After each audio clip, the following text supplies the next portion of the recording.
popularity within conservative circles, originalism, I believe, remains outside the mainstream of modern constitutional jurisprudence. It's been 25 years since an originalist has been nominated to the Supreme Court. Given what we've seen from Justice Scalia and Justice Thomas and Judge Gorsuch's own record, I worry that it goes beyond being a philosophy and it becomes an agenda. We know that conservative groups that vetted Judge Gorsuch and the millionaires who fund them have a clear agenda, one that's anti-choice, anti-environment, pro-corporate. And these groups are obviously confident that Judge Gorsuch shares their agenda. The first person to interview Judge Gorsuch in this process explained these groups did not ask who's a really smart lawyer who's been really accomplished. Instead, they saw a nominee who understands these things like we do. After all, Judge Gorsuch has been described by a former leader of the Republican Party as a true loyalist and a good, strong conservative. Now, the concerns I have about Judge Gorsuch judicial philosophy and the process by which he is selected, the views of the president nominated. I hope and expect, Judge, that you will answer my questions and the questions of all the senators, both parties, as clearly as possible. You know, it's not enough to say in private that the president's attacks on the judiciary are disheartening. I need to know that you understand the role of the courts in protecting the rights of all Americans.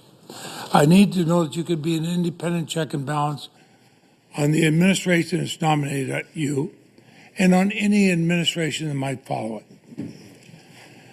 Judge Gorsuch, these hearings occurring the week after Sunshine Week are the first opportunity for the American people to hear your views on the role of the courts, the meaning of our Constitution. Like the founders who did not know what legal questions would be presented in the decades to come, they set this constitutional process.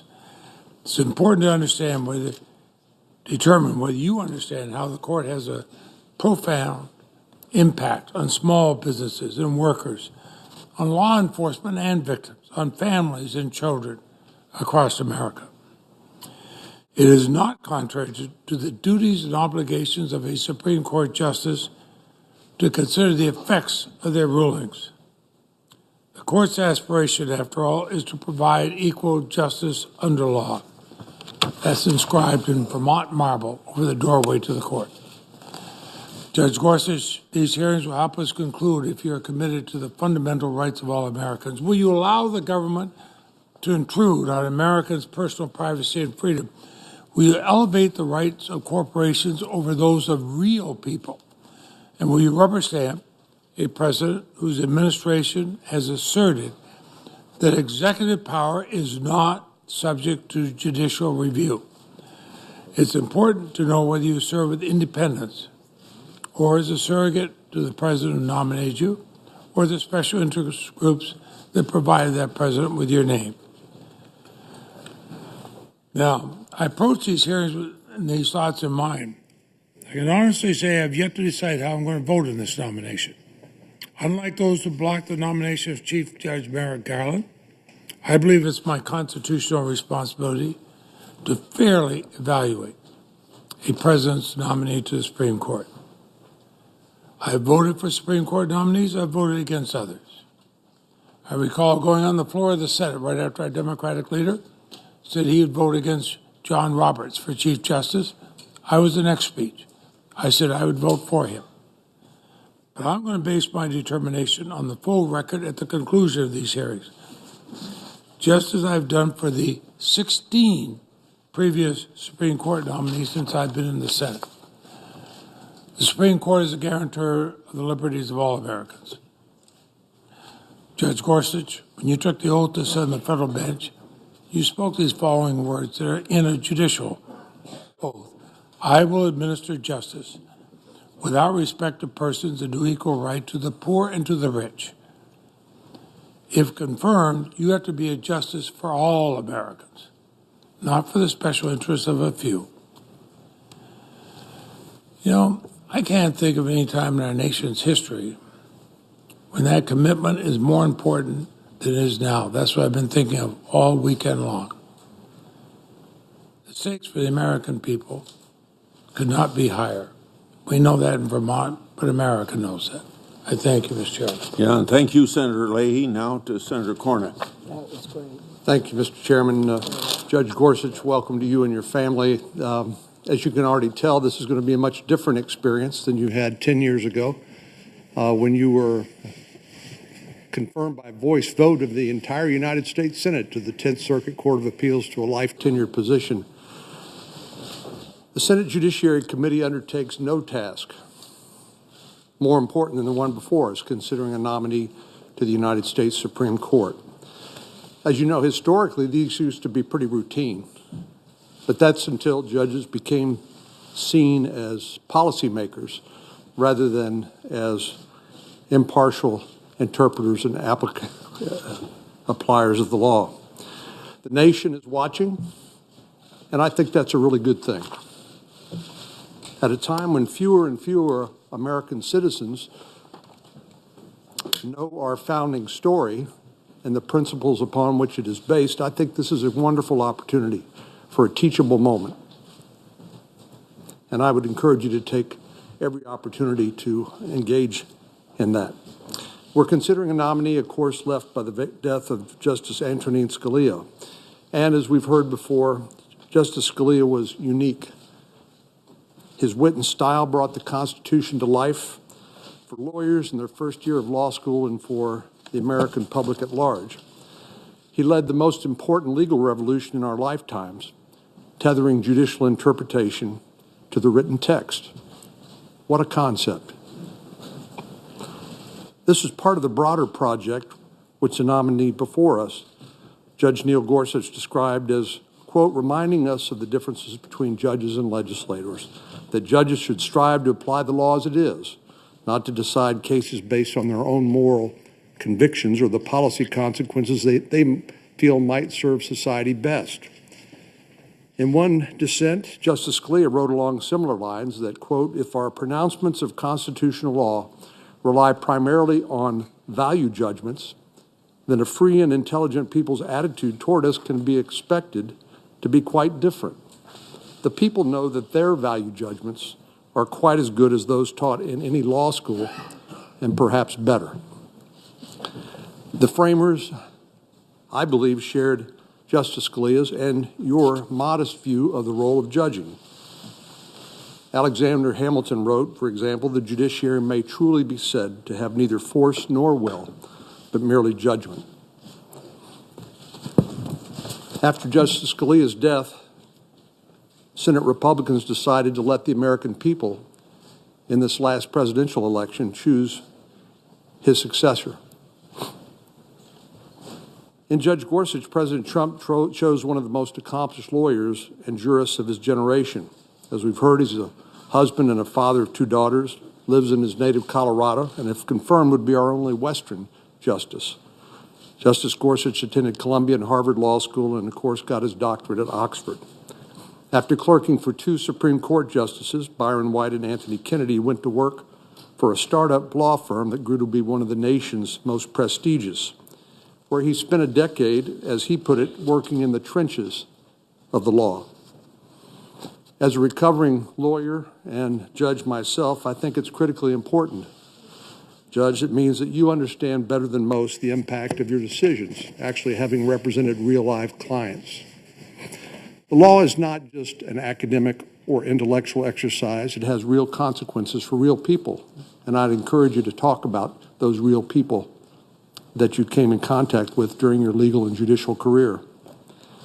After serving his country at the Justice Department, Judge Gorsuch, as I mentioned earlier, was nominated and confirmed to the 10th Circuit. Not one of our Democratic colleagues then in the Senate opposed Neil Gorsuch for the 10th Circuit Court of Appeals because there was simply no reason to do so. In the decades since, Judge Gorsuch has written hundreds of opinions on the Constitution and innumerable laws. He's demonstrated that he actually reads the text carefully to get the right result. I'm reminded that there is a difference between what we sometimes loosely call a strict constructionist and a textualist, and I'd invite you to make that point during some of your testimony. As you can see here today, His jurisprudence reflects brilliance and humility, the humility of a man committed to the Constitution and the law. That body of work is the best guide for the kind of judge Judge Gorsuch will be. Answers to questions posed during these hearings, we've already heard about specific issues, cannot and should not be a guide. You're not a politician running for election, Judge, as you know.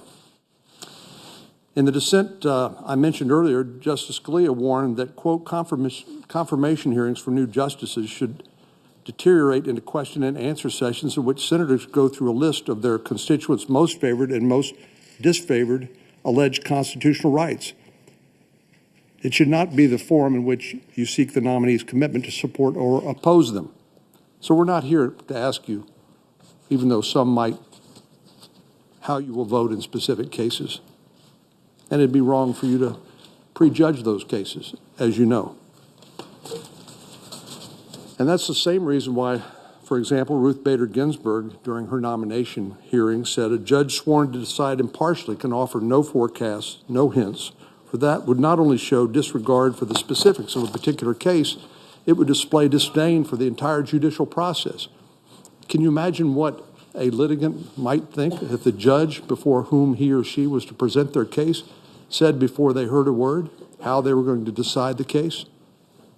That's why it's improper for you, as you know, to prejudge cases in your testimony before the committee. And our colleagues know that as well, but I expect them to ask a few questions nonetheless. Well, lately we've heard from some that they should criticize you for failing to rule for a sympathetic constituency in one case or another. But of course, as you know, Judge, if you follow the law and the facts wherever it may lead, sometimes it's for the police, sometimes for a criminal defendant, sometimes it's for a corporation, sometimes it's for an employee, sometimes it's for the government, sometimes it's against the government. That's how the rule of law works, and that's good for all Americans. One law professor at Harvard wrote, following the law, regardless of the parties, is in the long run, it protects the little guy a lot better than a system rigged to favor one side. Because of your qualifications and a demonstrated record of following the law, other than a few special interest groups, I believe you've got a broad spectrum, really surprisingly broad spectrum of people supporting your nomination. One of your colleagues on the left wrote in Washington Post, the Senate should conform Judge Gorsuch because there's no principled reason to vote no. Another liberal constitutional scholar joined a letter that stated, Judge Gorsuch has the unusual combination of character, dedication, and intellect that will make him an asset on our nation's highest court. President Obama's Solicitor General, from whom this committee will hear, wrote in the New York Times that liberals should back Judge Gorsuch because he would live up to the promises to administer justice with respect to persons and to do equal right to the poor and to the rich. So, Mr. Chairman, the list goes on and on. So I'm very pleased the American people are about to learn why President Trump chose you as his nominee for the Supreme Court. I look forward to hearing from Judge Gorsuch, and I would encourage my colleagues to carefully consider the nominee on the merits and nothing else. Thank you, Senator Cornyn. Now, Senator Durbin. Thanks, Mr. Chairman. Judge Gorsuch, welcome to you and your family. I've often read stories about earlier Supreme Court nominees and how little politics played any role in the selection and vetting of the nominees.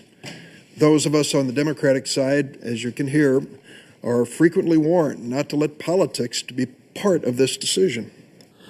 When I consider the path to this historic hearing, this plea rings hollow. The journey began with the untimely death of Justice Scalia in February of 2016. President Obama met his constitutionally required obligation by nominating Judge Merrick Garland to fill that vacancy in March of 2016. Senate Republican leader Mitch McConnell announced that for the first time in the history of the United States Senate, he would refuse Judge Garland a hearing and a vote. He went further and said he would refuse to even meet with the judge. It was clear that Senator McConnell was making a political decision, hoping a Republican president would be elected. He was willing to ignore the tradition and precedent of the Senate so that you could sit at this witness table today. In May and September of 2016, Republican presidential candidate Donald Trump released a list of 21 names, including yours, that he would consider to fill the Scalia vacancy. President Trump thanked the Federalist Society and the Heritage Foundation, two well-known Republican advocacy groups, for providing the list that included your name. Your nomination is part of a Republican strategy to capture our judicial branch of government. That is why the Senate Republicans kept this Supreme Court seat vacant for more than a year, and why they left 30 judicial nominees who had received bipartisan approval of this committee to die on the Senate calendar as President Obama left office. Despite all of this, you're entitled to be judged on the merits. The Democrats of the Senate Judiciary Committee will extend to you a courtesy which Senate Republicans denied to Judge Garland: a respectful hearing and a vote. Judge Gorsuch, you've been nominated to a lifetime appointment on the highest court in the land, and this court has the final say on matters of fundamental importance affecting all Americans. You have a lengthy record before the 10th Circuit and will ask many questions. We have found in the past that nominees try their best to dodge most of the questions, but it's our job to try to still seek the truth. At the nomination hearing of Justice Ruth Bader Ginsburg, my friend and predecessor, Senator Paul Simon, set forth a standard for Supreme Court nominees. I've noted this with each Supreme Court nominee that I've questioned. He said, quote, "You face a much harsher judge than this committee, and that's the judgment of history. And that judgment is likely to revolve around the question, did you restrict freedom or did you expand it?" Let me be clear, when I talk about expanding freedom, I'm not talking about freedom for corporations. We the people does not include corporations. Senator Simon could never have imagined that the Supreme Court would give corporations rights and freedoms that were previously reserved only for individuals under the Constitution. And yet that's where we find ourselves with the Roberts Court.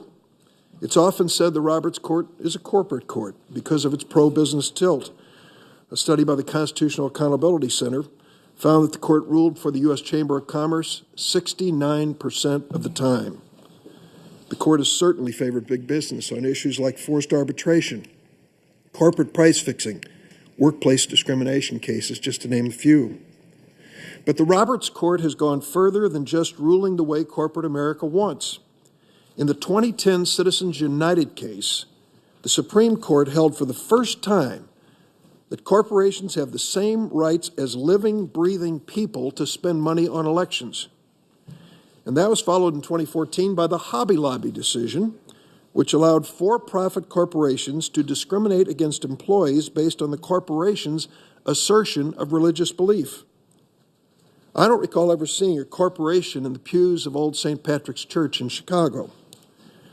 Our founders never believed that corporations were endowed with certain inalienable rights, but we're seeing the Supreme Court expand the rights of this legal fiction, a corporation, at the expense of the voices and choices of the American people.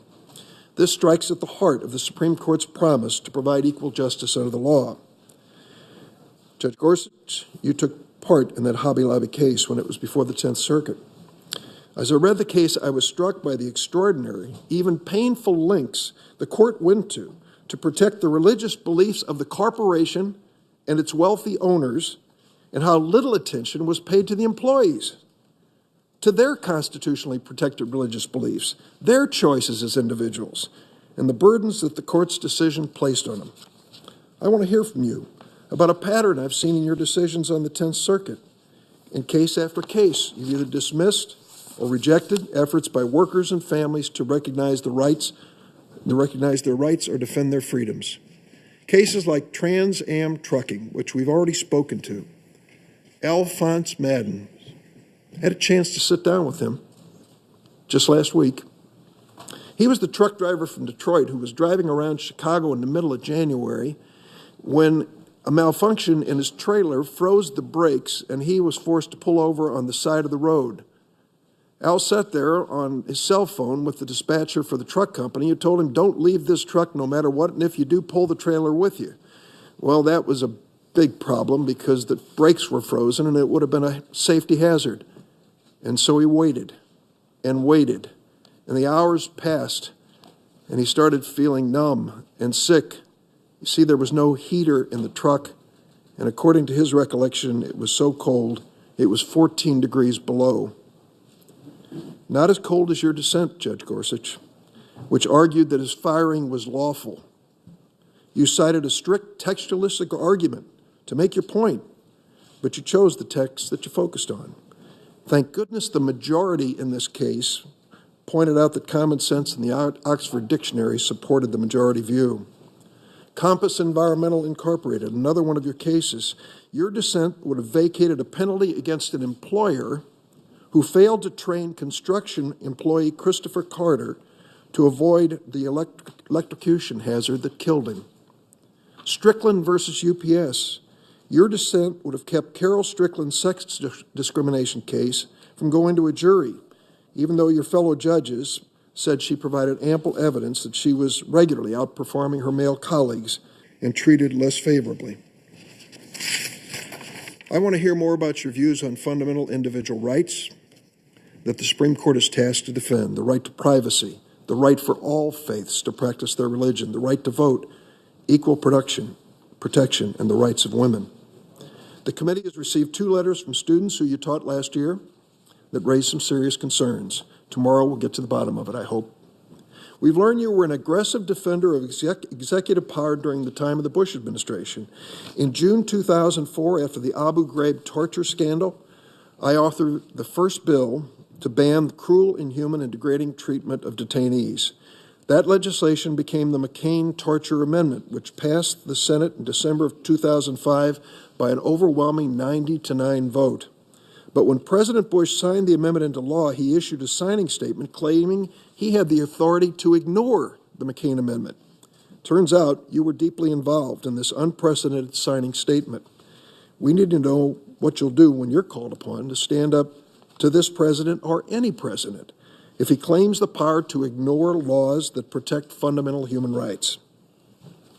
You're going to have your hands full with this president. He's going to keep you busy. It's incumbent on any nominee to demonstrate that he or she will serve as an independent check or balance on the presidency. There are some warning flags. February 23rd, White House Chief of Staff Reince Priebus said, and I quote, "Neil Gorsuch represents the type of judge that has the vision of Donald Trump," close quote. I want to hear from you why Mr. Priebus would say that. Make no mistake, when it comes to the treatment of workers, women, victims of discrimination, people of minority religious faith, and our Constitution, most Americans question whether we need a Supreme Court justice with the vision of Donald Trump. With my constitutional responsibility firmly in mind, I look forward to questioning tomorrow. Thank you, Mr. Chairman. Thank you, Senator Durbin. Now, Senator from Utah. Thank you, Mr. Chairman, and thank you, Judge Gorsuch. Welcome to the committee. I also want to welcome your friends, family members, supporters, former colleagues, and people you've worked with over the years who have come to show their support. I know they're proud of you, and they're proud of you not just because of what you've done, what you've accomplished professionally, but also because of who you are personally, a man of integrity, a man of great accomplishment, a man of character, and a man of faith. Everyone knows that a Supreme Court confirmation hearing can be dramatic, even emotional at times. The stakes are high. As senators, we understand that there are a few things that are more important than the obligation that we're performing here, than the duty that we're carrying out in connection with this process. These days, it seems like standing for a confirmation hearing in the United States Senate after being nominated to the Supreme Court of the United States can appear a little bit like running for political office. As we've seen over the last few weeks, there are interest groups out there, some supporting you, some opposing you, out there waging campaigns almost as if they were running a campaign for someone pursuing public office. Maybe that's why, especially on this side of the dais, it can be easy to forget that a nominee is an ordinary citizen. Perhaps not ordinary in the usual sense, but at least that person is not a politician. You, sir, are not a politician, which means that the acrimony, the duplicity, the ruthlessness of today's politics are still a little foreign to you, are still quite unfamiliar to you. I hope that they will remain unfamiliar to you. In a former life, when I was a practicing attorney, I had the good fortune of appearing in front of you on the 10th Circuit. And so I know from my own personal experience that you're one of the best judges in the country. You come to oral argument prepared, and you ask fair, probing questions that are designed to get at one thing and one thing only, which is what the law says and what the law requires in each individual case, depending on the facts and circumstances of that case. You aren't there to promote a personal agenda or a political agenda, and you're not there to grandstand. You're there to listen to both sides of the argument in the case. You write thoughtful and rigorous opinions. They're careful and they're well-reasoned, and they're even interesting and pleasant to read, which is very difficult to achieve in the world of appellate litigation. Now, I know I'm easily entertained, but I find your opinions particularly interesting.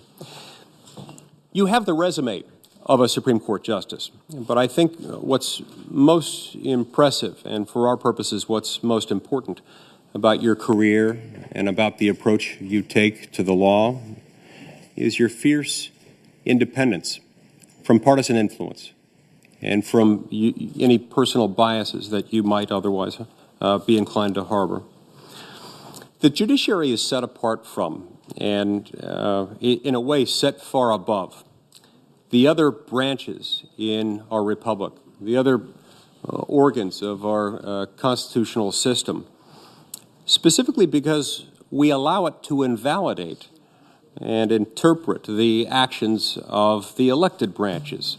So we've got two branches of government that are political in that they're run by people who were elected and stand for re-election at regular intervals, thus making themselves directly accountable to the American people. Our confidence in our entire system, including our confidence in the American judiciary, depends entirely on judges just like you, judges who are independent and whose only agenda is getting the law right, regardless of whether any particular judge or any particular litigant or any particular member of the public might like or dislike the outcome in that case. You are essential to making us accountable, because unless you do your job right, we aren't held accountable because our laws don't stand. That's what makes your role and your particular unique approach and your particular unique commitment to this so important. Now, I want to take a moment to address some of the unique criticisms that you yourself, Judge Gorsuch, might be facing this week.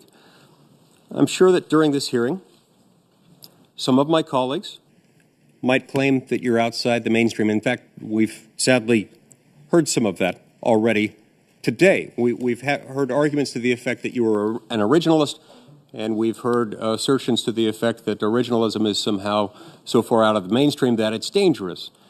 Well, I remind my colleagues who have raised such concerns or who might be harboring them that if this is the case, then they're going to have to acknowledge the fact that there's a pretty broad spectrum of people on the United States Supreme Court who they might be painting with that brush.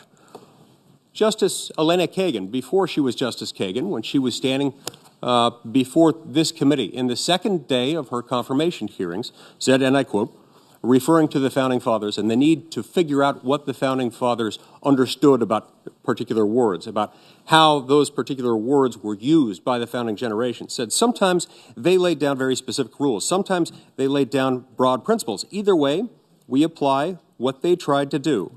In that way, we are all originalists. That was on June 29th, 2010, before this committee.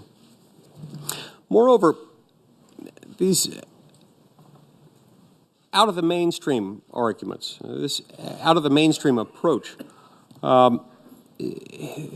for addressing you, referring to you as an originalist just doesn't stick. This is not a description that was attributed to you the last time you stood before this committee and went through a confirmation process. Nowhere in the record is there any reference to you being outside the mainstream. In fact, your nomination to the United States Court of Appeals for the 10th Circuit was so remarkably uncontroversial that one senator, and only one senator, Senator Lindsey Graham from South Carolina, was the only member of this committee who even bothered to show up at your confirmation hearing. Now, I would have been there too, Judge. I was not yet a member of the United States Senate. You were confirmed unanimously by voice vote without a single no vote. I'm sure that some of my colleagues will question your independence because in their view, perhaps you haven't sufficiently criticized the comments made by some of today's politicians. Personally, I think you've made your views on this subject very clear. I'm sure some of my colleagues will complain that you aren't providing any hints as to how you might rule in any particular case. But that, however, is a reason for your confirmation, certainly not against it. In our system, judges don't provide advisory opinions. They don't make legislation. They don't legislate. They don't make law. They don't set policy in the same sense that those things are made in the political branches. They decide cases and controversies only after each side has had the opportunity to make its case before the bench, and they do so outside the realm of political influence. In an odd twist, some of the same colleagues who will question your independence will also push you to answer questions that you simply can't. I'm sure that some of my colleagues will pick apart some of your rulings. They'll try to say that you're hostile to particular types of claims or to particular plaintiffs. I don't think it's productive to evaluate someone's judicial record by looking at who wins or who loses in his courtroom, at least outside the context of evaluating how the law was interpreted in that case. It goes without saying that in our system, you face the same burden of convincing a court, regardless of who you are. And judges don't decide cases. They certainly should never decide cases based on their own personal preferences. But to my colleagues who go down that road, the record shows with abundant clarity that you apply the law neutrally in all cases, without regard to the parties. Finally, I'd urge my colleagues to keep in mind that while Judge Gorsuch's reputation won't be affected by how we treat his confirmation, the same can't always be said of the Senate. The night Judge Gorsuch was nominated, he said the U.S. Senate is the greatest deliberative body in the world. I tend to agree, but these days it seems like this title is more of a challenge than an observation. It's more of an aspiration than a present sense description of reality. So I hope we prove you right this week.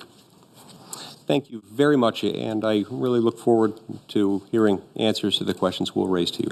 Thank you, Senator Lee. Now, Senator Whitehouse. Judge Gorsuch, welcome.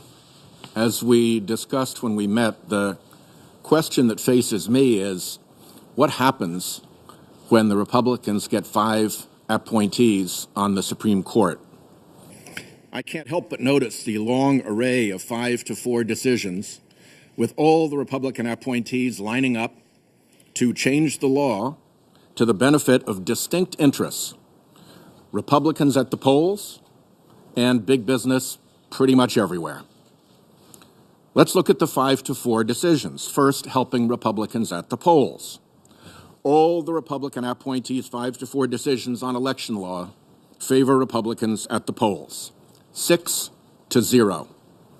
Helping Republicans gerrymander, paving the way for the Republican Red Map plan that won the House against the American majority in 2012.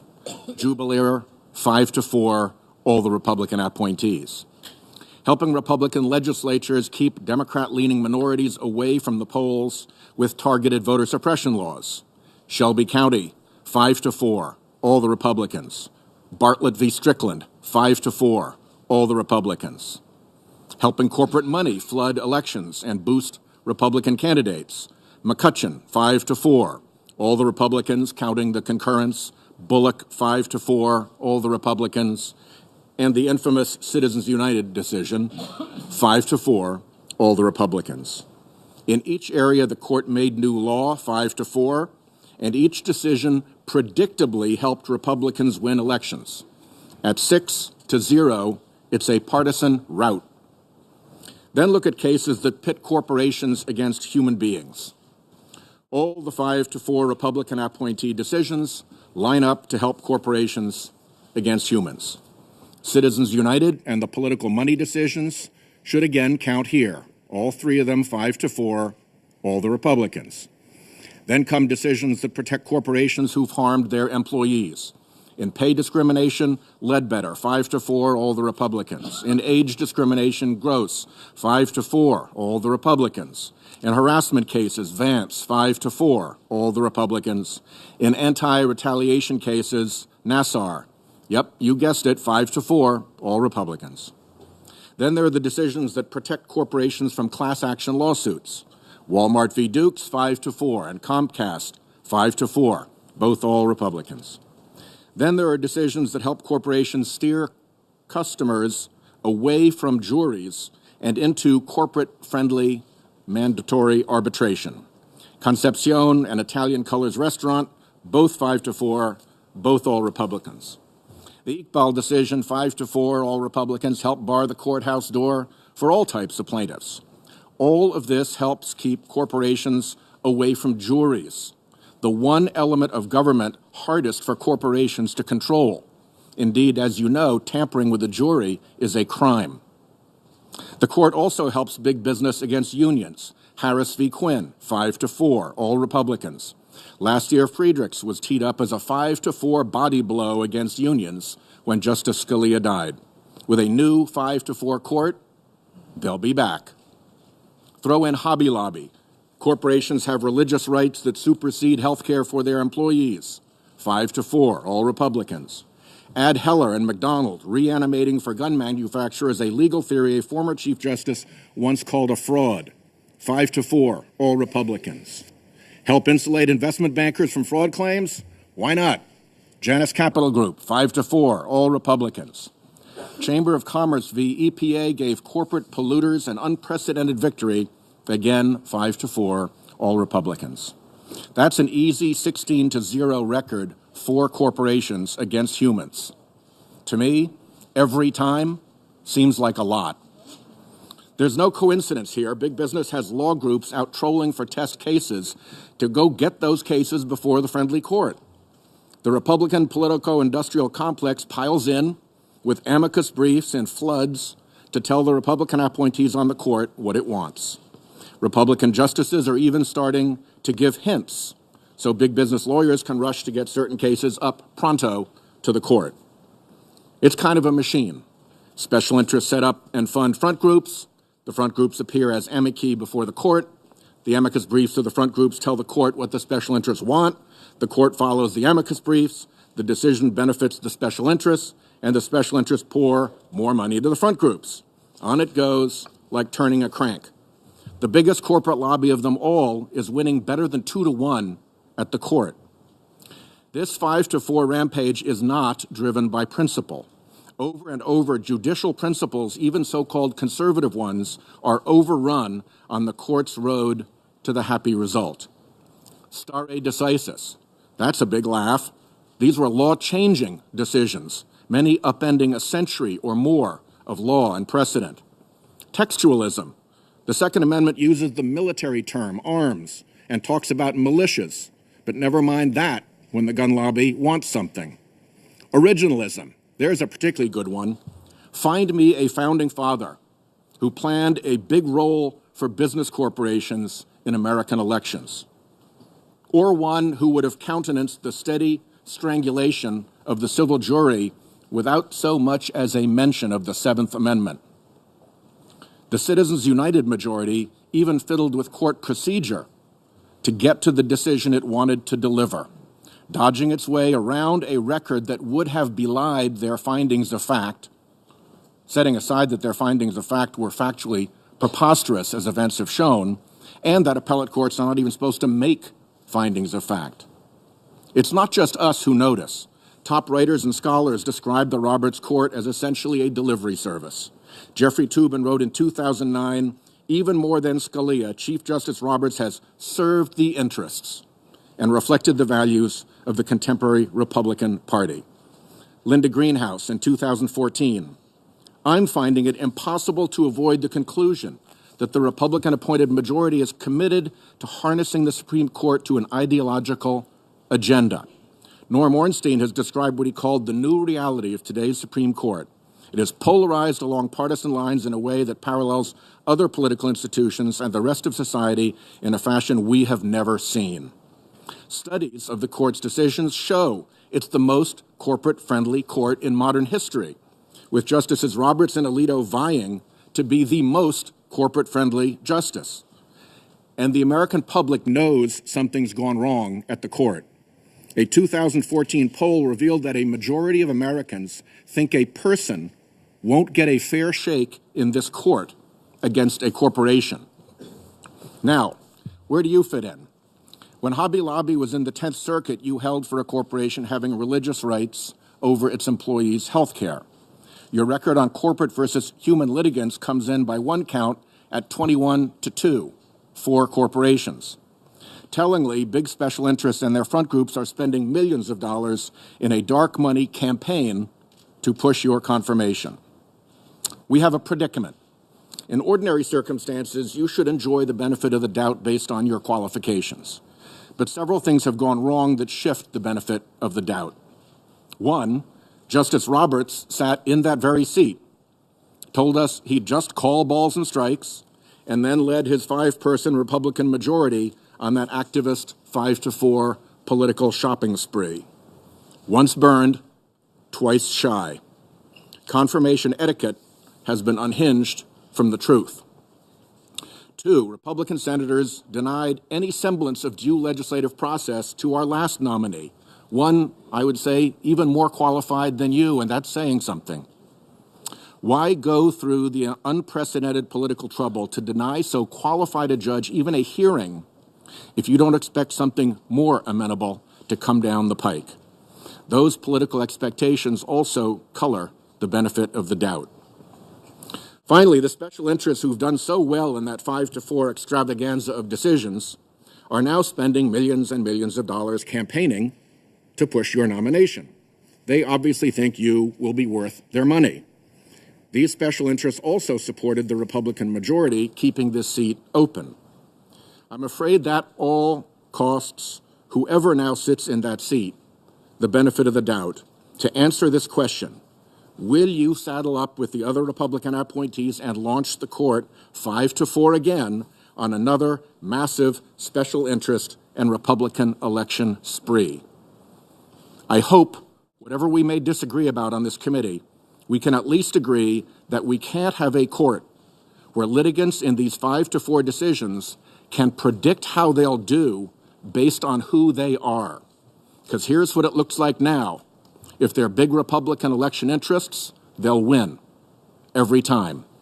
If they're corporations against a human being, they will win every time. And, Your Honor, every time seems like a lot. Thank you, Chairman. B. Graham. Thank you, Mr. Chairman. There's a reason I did not do this litany with Democratic nominees that appeared before the committee. I don't think it would have made any difference in terms of how other people voted, and I didn't expect them to vote with the Republican majority, Elena Kagan and Sonia Sotomayor. I could have spent a lot of time talking about how antagonistic they are to the Second Amendment, in my view, how the unborn doesn't have much of a chance in their court, how the environmentalists always win, and there's no government too big to be said no to. The reason I didn't do that is because I thought they were qualified. And if you believe this has been a great plan to get a Trump nominee on the court, then you had to believe Trump was going to win to begin with. I didn't believe that. Obviously, I didn't believe that, saying all the things I said, followed closely by Ben. But apparently, what I said didn't matter, and that's okay with me. The American people chose Donald Trump, and here's what I can say about the man in front of us. No matter who had won our primary, no one could have chosen better than Neil Gorsuch to represent conservatism on the Supreme Court. So Donald Trump deserves to be congratulated for listening to a lot of people and coming up with, I think, the best choice available to a Republican president in terms of nominating somebody who is going to keep the conservative philosophy alive and well in the court. And I doubt if you'll be disappointed many times with Judge Gorsuch, but he's a pretty independent guy from what I can tell. You'll probably be more I've never been disappointed with Sotomayor and Kagan in the sense I knew what I was getting. They always vote with the liberal bloc. They're very qualified people. Sometimes the court comes together 9-0 to reject something. But most of the time, people break along the lines of where they came from. And I think Sotomayor and Kagan came from a view of the law that I don't accept in terms of who I would have chosen, but was well within the mainstream of judicial philosophy from the left. I thought they led exemplary lives, quite frankly. There were a lot of attacks on them that I didn't echo because I thought, give me a break. Really, are these the two worst women in the world? They lived exemplary lives, were highly qualified, and that's why I voted for them. I thought that's what we should be doing, and I'm beginning to wonder now how the game is played. I do remember when I voted for them, how many good editorials I got from papers that nobody in South Carolina read.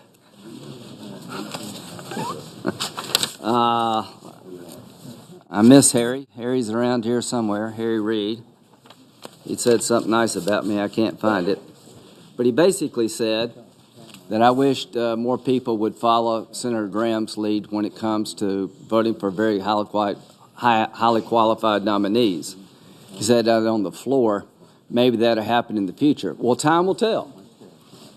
Now, as to whether or not this man is highly qualified, I'm dying to hear the argument that he's not.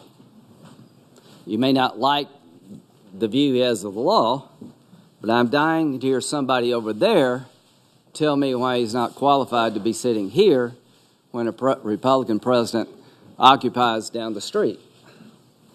Now, when you look at the Federalist Papers, I saw the musical Hamilton. It was pretty good. Reading his work was even better. And in the Federalist Papers 78, 87, I can't remember the number, basically what he tells us is that the role of the Senate is to make sure that the president doesn't pick someone specially favored for their state, an association to their family, someone really cronyism, I guess, is what we're supposed to be doing. And most Supreme Court justices, up until modern times, basically were confirmed with a voice vote. So things have changed, and we can't lay all the blame on our Democratic friends about politicizing the selection process. What I want to say to the public is I'm glad people like Judge Gorsuch are willing to go through this. And I'm sure Justice Sotomayor and Kagan had wished on a couple of days they had not chosen that path, but I think they made it through, quite frankly, with flying colors. So the issue for me is I'm waiting to hear somebody over there tell me why you're not qualified for the job that you're seeking. 2,700 decisions, and you've been overruled once. An academic record. The reason I didn't do all the things you did academically, I couldn't get into the schools you were able to get into. But the way you've handled yourself, I think you should be proud of the way you've handled yourself on the court. I think all the statements by your colleagues who know you better than anybody up here when no TV cameras rolling, say nothing but great things about you, even people who have a different philosophy. So I just want you to know that from my point of view, you're every bit as qualified as Justice Sotomayor and Kagan. I think you're just as good a man as they are to fine women. And over the course of the next couple of days, the American people are going to get to understand who you are and within limits your judicial philosophy. They're going to want you to decide every case they don't like here, and you'll have to say no. And there's a reason I didn't ask Justice Sotomayor and Kagan to give me an opinion as to what they would do when they got on the court, because I knew they wouldn't tell me that. Didn't really feel comfortable asking them that.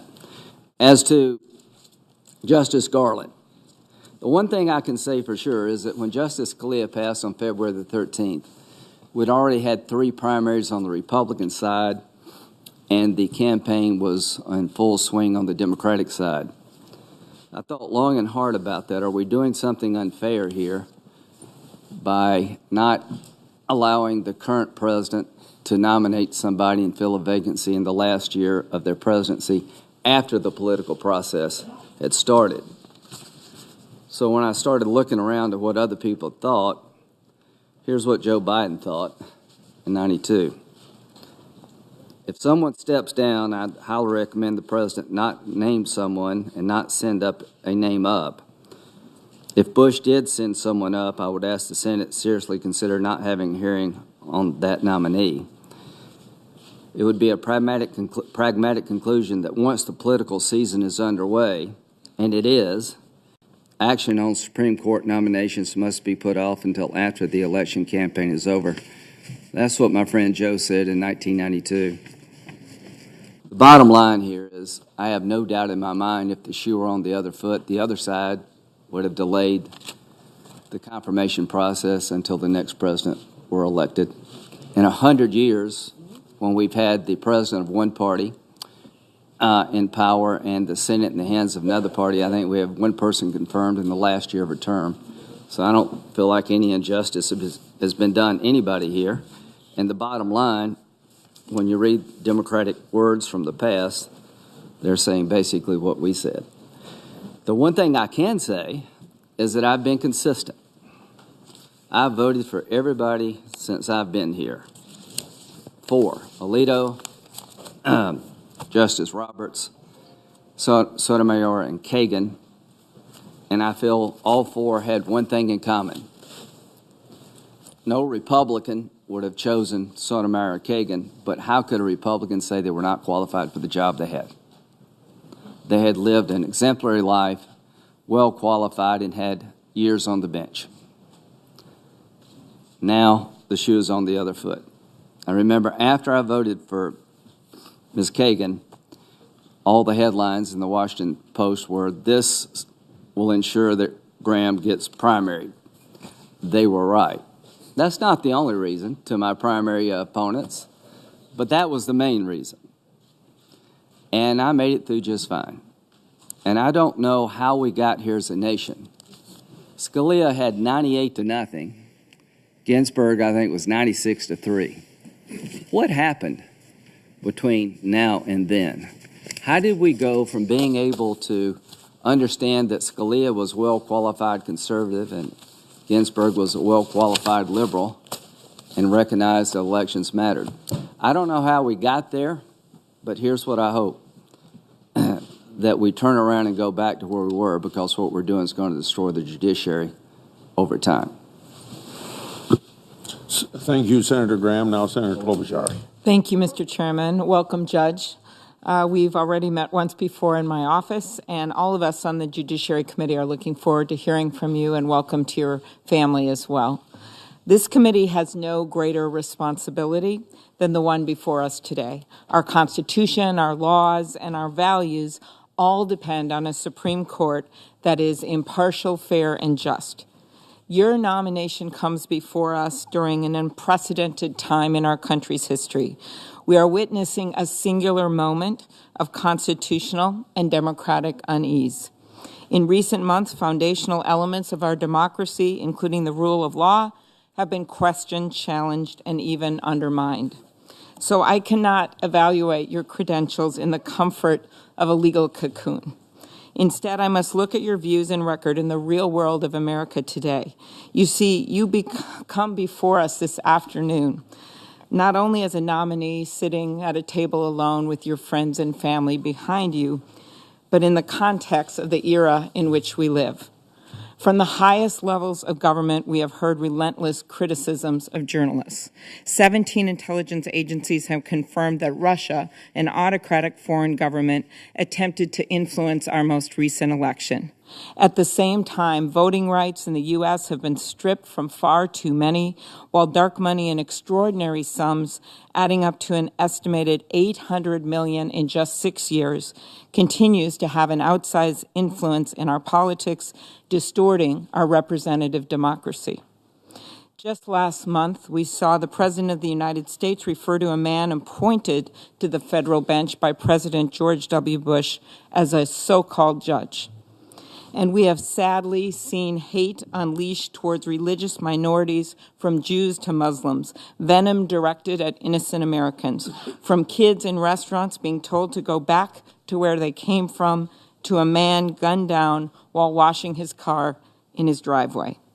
The pillars of our democracy and our Constitution are at risk. You are not the cause of these challenges, Judge, these challenges to our democracy. But if confirmed, you would play a critical role in dealing with them.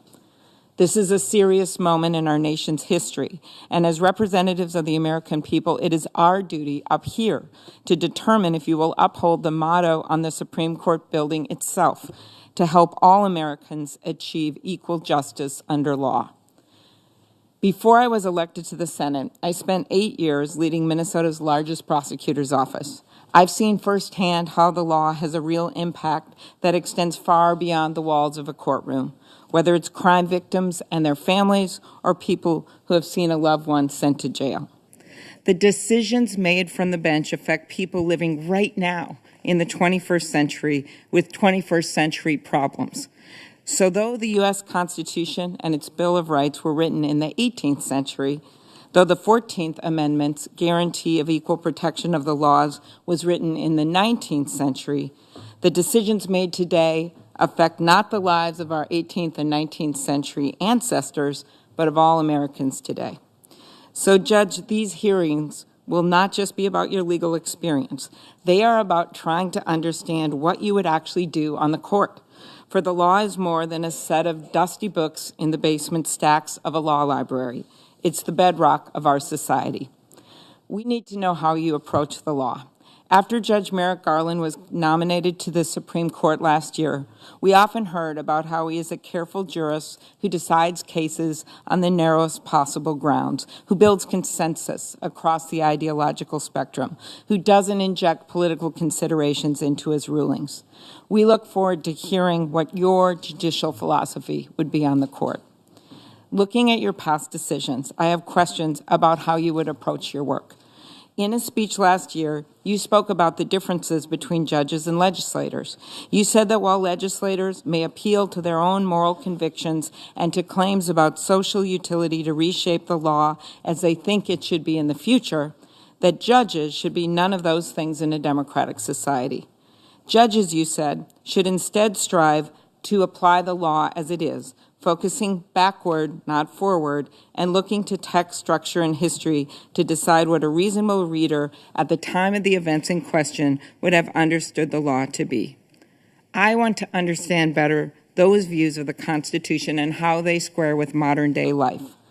Due process, equal protection of the laws, these are general and sweeping terms, and the Supreme Court, which has the power of judicial review, has the constitutional duty to be the final arbiter of what the Constitution means, rulings that can impact voting rights, civil rights, and the right of people to marry.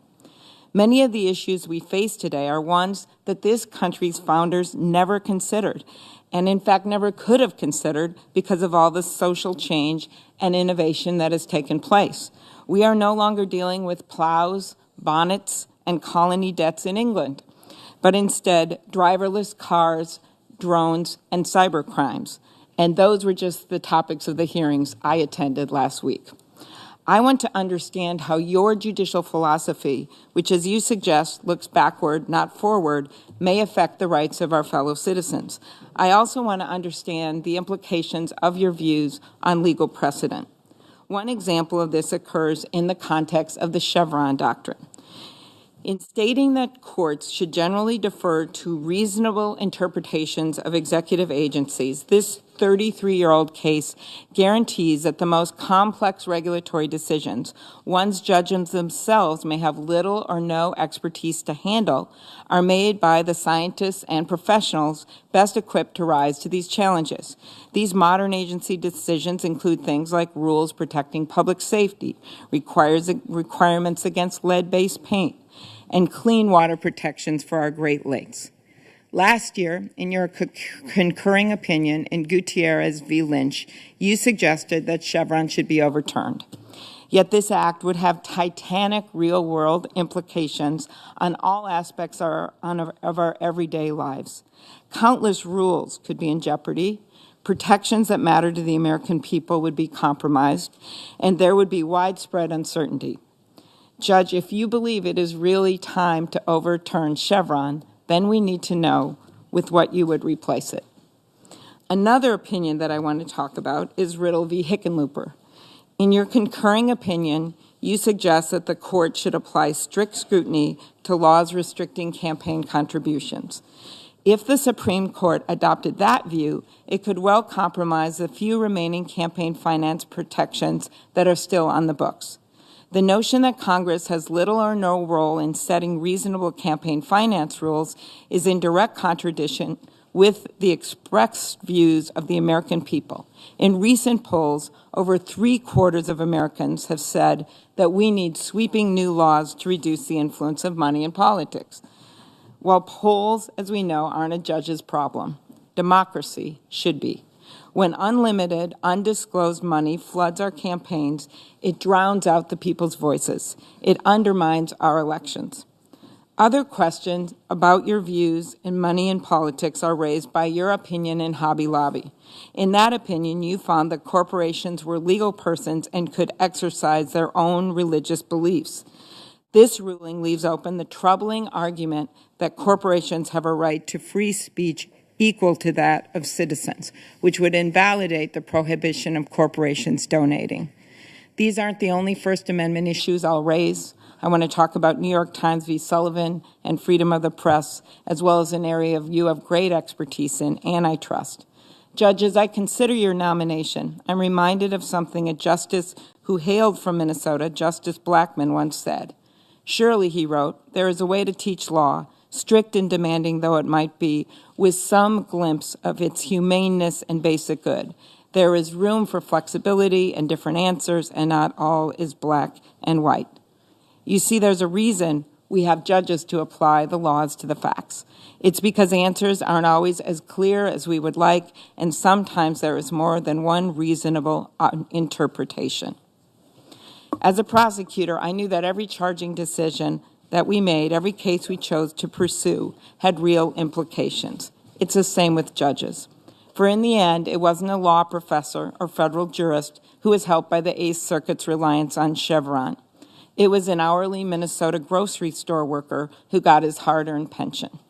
And when the court stripped away the rules that opened the door to unlimited super PAC spending, it wasn't the campaign financiers or the ad men who were hurt. It was a grandma in Lanesboro, Minnesota, who actually believed that giving $10 to her senator would make a difference. And as the granddaughter of an iron ore miner, I can tell you it wasn't a CEO or a corporate board chair whose life was saved by mining safety rules. It was the Minnesota iron ore workers, like my grandpa, who went to work every day with a black lunch bucket 1,500 feet underground in a cage. My dad, who ended up as the first kid in his family to graduate from high school and from there to community college and then to the University of Minnesota, still remembers as a little boy standing in front of the caskets of those mine workers lining St. Anthony's Church. It was the worker protections, coupled with the ability to organize as a union, that finally made those miners' jobs safe. Judge, you have been rightfully praised for your impressive academic credentials and experience. But at these hearings, I want to know more than just about your record. I want to know about how, if you are confirmed, your decisions will in fact reflect precedent and the law, whether your judgments and decisions will be good, whether they will be done in a way that will help all Americans, from that grandma in Lanesboro to that Minnesota grocery store worker. That's not politics. That's why we're having these hearings today. Thank you. Thank you, Senator Klobuchar. Now, Senator Cruz. Thank you, Mr. Chairman. Judge Gorsuch, welcome. Thank you for your decades of service, honorable service. Thank you for your family being here today. And thank you for your willingness to endure the spectacle of this confirmation hearing. February 13th of last year was a devastating day for those of us who revere the Constitution and the rule of law. On that day, we lost Supreme Court Justice Antonin Scalia. Justice Scalia was one of the greatest justices to ever sit on the court. He was a trailblazing advocate for the original meaning of the Constitution and a shining example of judicial humility. His death left an enormous hole not only in our hearts, but in the protections for the rule of law. And it left enormous shoes to fill, a daunting task that I know weighs on you as you consider the enormity of what is in front of you. Today, there is a sharp disagreement about the very nature of the Supreme Court. Some people view the court as a hyper-powerful political branch. When they grow frustrated with the legislative process and the will of the people, they turn to the courts to try to see their preferred policies enacted. For conservatives, we understand the opposite is true.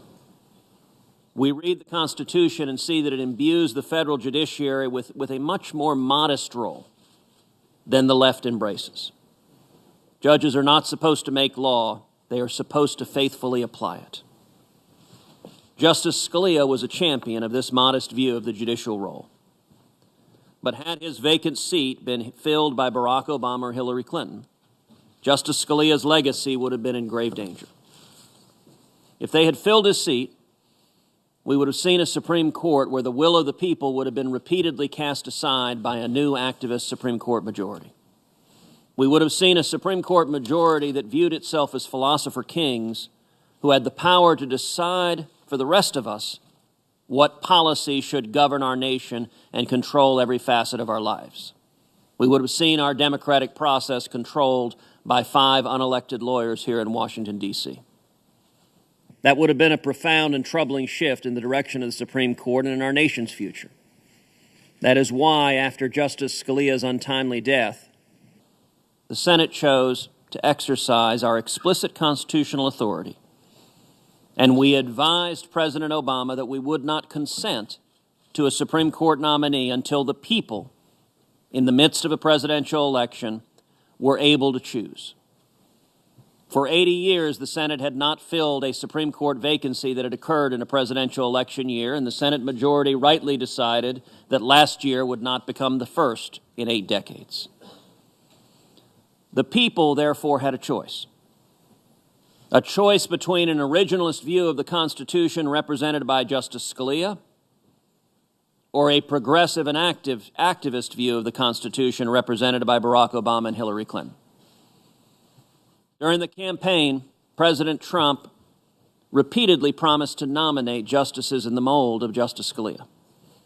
And indeed, he laid out a specific list of 21 judges, constitutionalists from whom he said he would choose his nominee. Judge Gorsuch was one of those 21. Issuing such a list was a move without precedent in our country's presidential history. And it created the most transparent process for selecting a Supreme Court justice that our nation has ever seen. The voters had a direct choice. The voters understood the 21 men and women from whom the president would pick. And they had a very different vision of a Supreme Court justice that was put forth by Hillary Clinton. And in November, the people spoke. In what was essentially a referendum on the kind of justice that should replace Justice Scalia, the people chose originalism, textualism, and rule of law. The people chose judicial humility. The people chose protecting the Bill of Rights, our free speech, our religious liberty, our Second Amendment, rather than handing policymaking authority over to judges on the Supreme Court. Given that history, given the engagement of the electorate nationally on this central issue, I would suggest that Judge Gorsuch is no ordinary nominee. Because of this unique and transparent process, unprecedented in the nation's history, his nomination carries with it a super legitimacy that is also unprecedented in our nation's history. The American people played a very direct role in helping choose this nominee. Like the renowned justice he is set to replace, Judge Gorsuch is brilliant and has an impeccable academic record. His judicial record demonstrates a faithful commitment to the Constitution and the rule of law. He has refused to legislate his own policy preferences from the bench, while recognizing the pivotal role the judiciary plays in defending the fundamental liberties protected in the Bill of Rights. On the night he was nominated, Judge Gorsuch channeled Justice Scalia when he explained that, quote, "A judge who likes every outcome he reaches is very likely a bad judge, stretching for results he prefers rather than those the law demands." That is exactly right. And those words should give comfort to the American people and to my Democratic colleagues. And it's worth recalling that our friends on the Democratic side of the aisle understand this, and indeed, not too long ago, agreed with it. A decade ago, Judge Gorsuch was confirmed by this committee for the Federal Court of Appeals by a voice vote. He was likewise confirmed by the entire United States Senate by a voice vote without a single Democrat speaking a word of opposition. Not a word of opposition from Minority Leader Chuck Schumer, not from Harry Reid or Ted Kennedy or John Kerry, not from Senators Feinstein, Leahy, or Durbin, who still sit on this committee, not even from Senators Barack Obama, Hillary Clinton, or Joe Biden. Not a one of them spoke a word against Judge Gorsuch's nomination a decade ago. And the question this hearing poses to our Democratic colleagues is, what has changed? What has changed? 10 years ago, Judge Gorsuch was so unobjectionable, he didn't merit even a whisper of disapproval. In the decades since, he has had an objectively exemplary record. By any measure, he has shown himself to be even more worthy of the bipartisan support he received back then. Unfortunately, modern reality suggests that's probably not something my Democratic colleagues feel they can do in today's political environment. Many probably believe they have no choice but to try to manufacture attacks against Judge Gorsuch, whether they want to or not, just to preserve their own political future and protect themselves from primaries back home. We're seeing some of these baseless attacks already. Most recently, some Democrats have tried to slander Judge Gorsuch as being, quote, against the little guy because he has dared to rule based on the law that Congress has passed, and not on the specific identity of the specific litigants appearing before him. This is absurd. For one thing, many of these same critics have spent the last 8 years attacking the Little Sisters of the Poor, a Catholic charity of nuns, for having the audacity to live according to their deeply held religious beliefs. You really need to take a long look in the mirror if one day you find yourself attacking nuns, attacking the Little Sisters of the Poor, and then the next day you find yourself orating on the need to protect the little guy.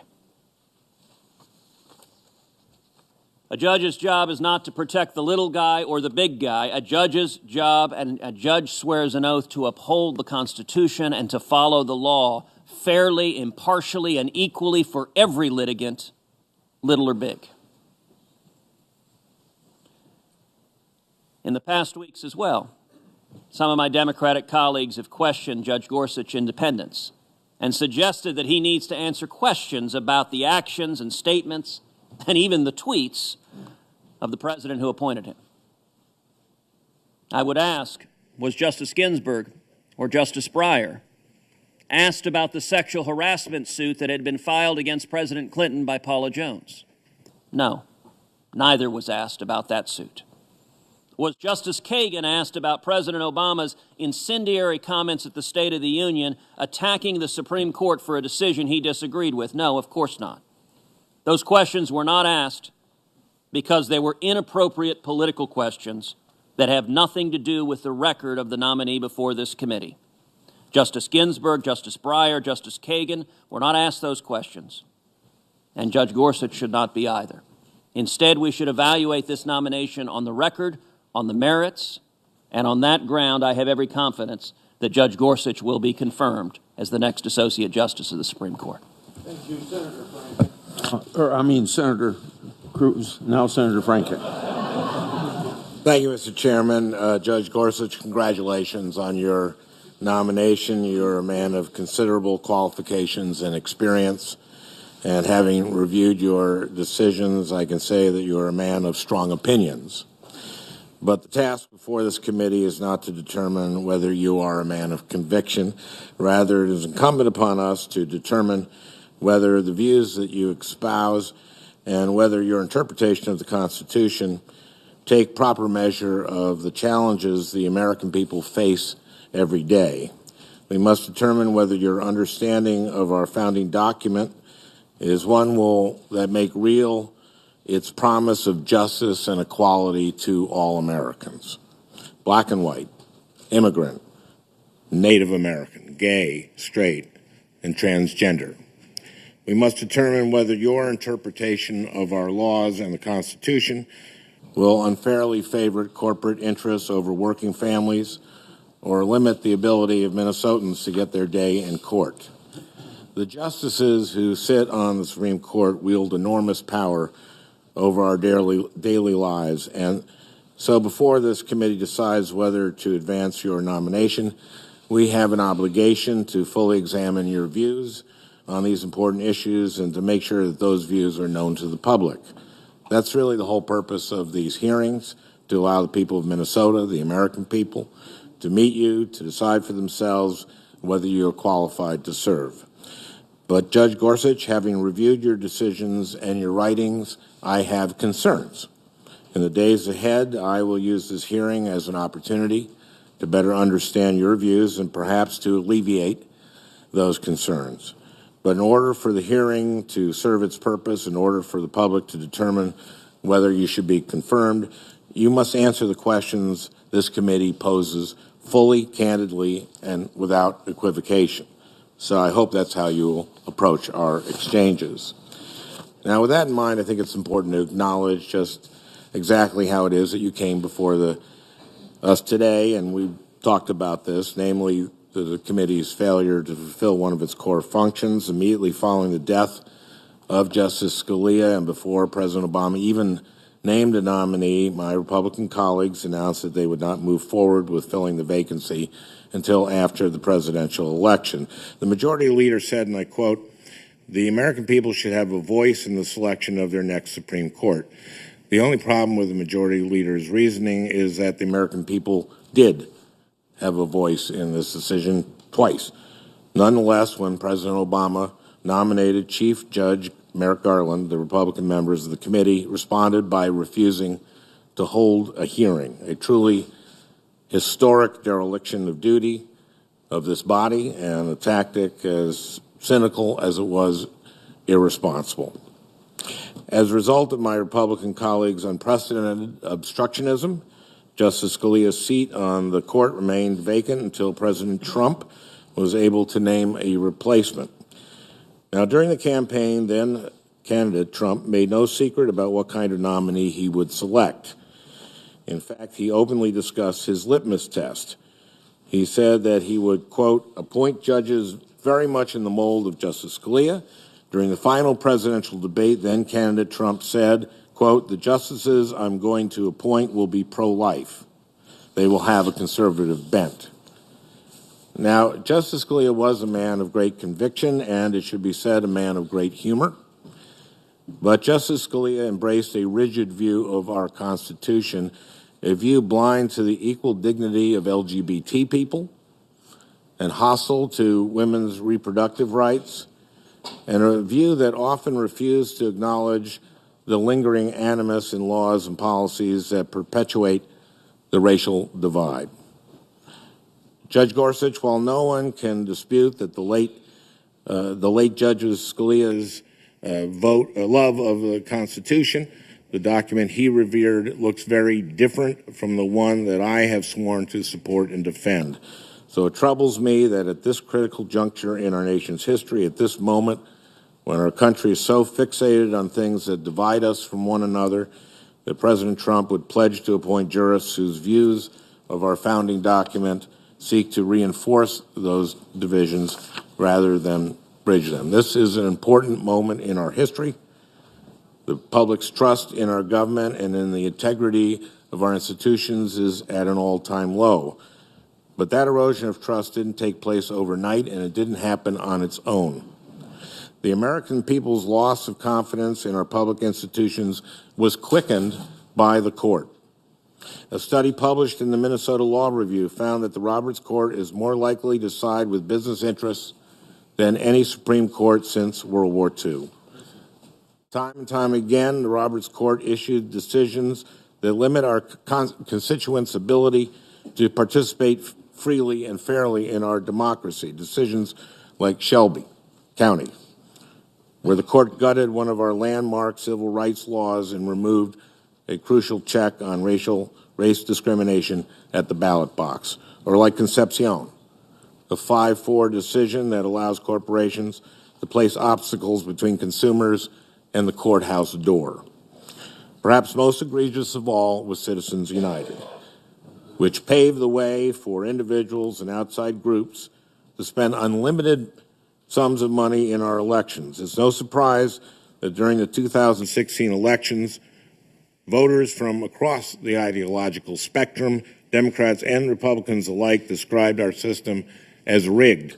That's because it is. And the Roberts Court bears a great deal of responsibility for that. Now, in each one of those 5-4 decisions, Justice Scalia was among the majority. So as this committee sets about the task of evaluating his potential successor, I want to better understand the extent to which you share Justice Scalia's judicial philosophy, and I will be paying close attention to the ways in which your views set you apart. One of the ways in which your views are distinct from Justice Scalia's is in the area of administrative law. Just this past August, you wrote an opinion in which you suggested that it may be time to reevaluate what's known as the Chevron doctrine. Now, in broad strokes, the Chevron doctrine provides that courts should be reluctant to overrule agency experts when they are carrying out their missions, like when the FDA sets safety standards for prescription drugs. This principle, outlined by the Supreme Court, recognized that our agencies employ individuals with great expertise in the laws that they are charged with enforcing, like biologists at the FDA, and that where those experts have issued rules in highly technical areas, judges should defer to their expertise. Now, administrative law can be an obscure and sometimes complicated area of the law, but for anyone who cares about clean air or clean water or about the safety of our food and of our medicines, it's incredibly important. And Chevron simply ensures that judges don't discard an agency's expertise without good reason. Justice Scalia recognized this to be true. But to those who subscribe to President Trump's extreme view, Chevron is the only thing standing between them and what the president's chief strategist, Steve Bannon, called the quote-unquote deconstruction of the administrative state, which is shorthand for gutting any environmental or consumer protection measure that gets in the way of corporate profit margins. Speaking before a gathering of conservative activists last month, Mr. Bannon explained that the president's appointees were selected to bring about that deconstruction, and I suspect that your nomination, given your views on Chevron, is a key part of that strategy. So this hearing is important. Over the next few days, you'll have an opportunity to explain your judicial philosophy, and I look forward to learning more about how you would approach the great challenges facing our country. But if past is truly prologue, then I fear that confirming you would guarantee more of the same from the Roberts Court. Decisions that continue to favor powerful corporate interests over the rights of average Americans. During your time on the 10th Circuit, you have sided with corporations over workers, corporations over consumers, and corporations over women's health. What this moment in our history and our nation's history calls for is a nominee whose experience demonstrates an ability to set aside rigid views in favor of identifying common ground and crafting strong consensus opinions, someone like Merrick Garland. But your record suggests that if confirmed, you will espouse an ideology that I believe has already infected the bench, an ideology that backs big business over individual Americans and refuses to see our country as the dynamic and diverse nation that my constituents wake up in every morning. As I said before, I see this hearing as an opportunity to learn more about your views and perhaps to alleviate some of my concerns. So I hope that we are able to have a productive conversation. Thank you, Mr. Chairman. Before the senator from Nebraska goes, I haven't talked to the person sitting there and can't get up and go, but I think when you're done, we'll take 5 minutes and you can do whatever you want to do. Go ahead, Senator from Nebraska. Thank you, Mr. Chairman. Judge, this is a special moment in the life of our republic. We have an opportunity to stand back from more than 200 years of our history, to evaluate our civic health, and to recommit ourselves to a government that is intentionally limited, to powers that are intentionally distinguished and divided. That's what these next few weeks are actually about. Arguably, the most important thing the U.S. Senate will do this year is confirm the next Supreme Court justice. I want to focus my opening remarks around the simple image of a judge's black robe. It's a strange thing that judges wear robes. You people are odd. But it isn't something that we should just look past as an odd convention. It's something that we should look right at. It's not some relic from history that people wore long ago in an era of formality, like a powdered wig. So why do the robes exist, unfashionable and unattractive as they often are? The reasons are better summed up by a current sitting judge than I might be able to put them. And so I quote, "Donning a robe doesn't make me any smarter, but the robe does mean something. It's not just that I can hide the coffee stains on my shirt. It serves as a reminder of what's expected of us, what Burke has called the cold neutrality of an impartial judge. It serves, too, as a reminder of the relatively modest station we're meant to occupy in a democratic society. In other countries, judges might wear scarlet. Here, we're told to buy our own plain black robes, and I can attest to the standard choir outfit of the local uniform supply store as a good deal. Ours is the judiciary of an honest black polyester," close quote. The author of these insightful words sits before us, Judge Neil Gorsuch. And that statement is an excellent lens through which to view the work of the committee this week, and indeed the work of the court over the next century and beyond. I want to make 3 simple overlapping points about that judge's black robe. 1, it changes the way that our eyes see the court. 2, it reiterates the calling of a judge to the judge. And 3, it gives us a special opportunity to teach our kids something about their Constitution, the enduring paper that defines what our government can and cannot do. First, then, how does it change the way we see the court? When you look at the 9 justices sitting together in their robes, they blend in with one another. It's hard to tell them apart if you squint, and thus it calls attention to the office rather than to the person. That's because when the judge puts on his or her robe, it forces their personalities into the background so that we can focus on the important but the modest job that they have to do, which is to drill down on facts and law. Facts are objective. They don't change based on your personality. They're evaluated against written objective laws, not against what the judge wishes the law said.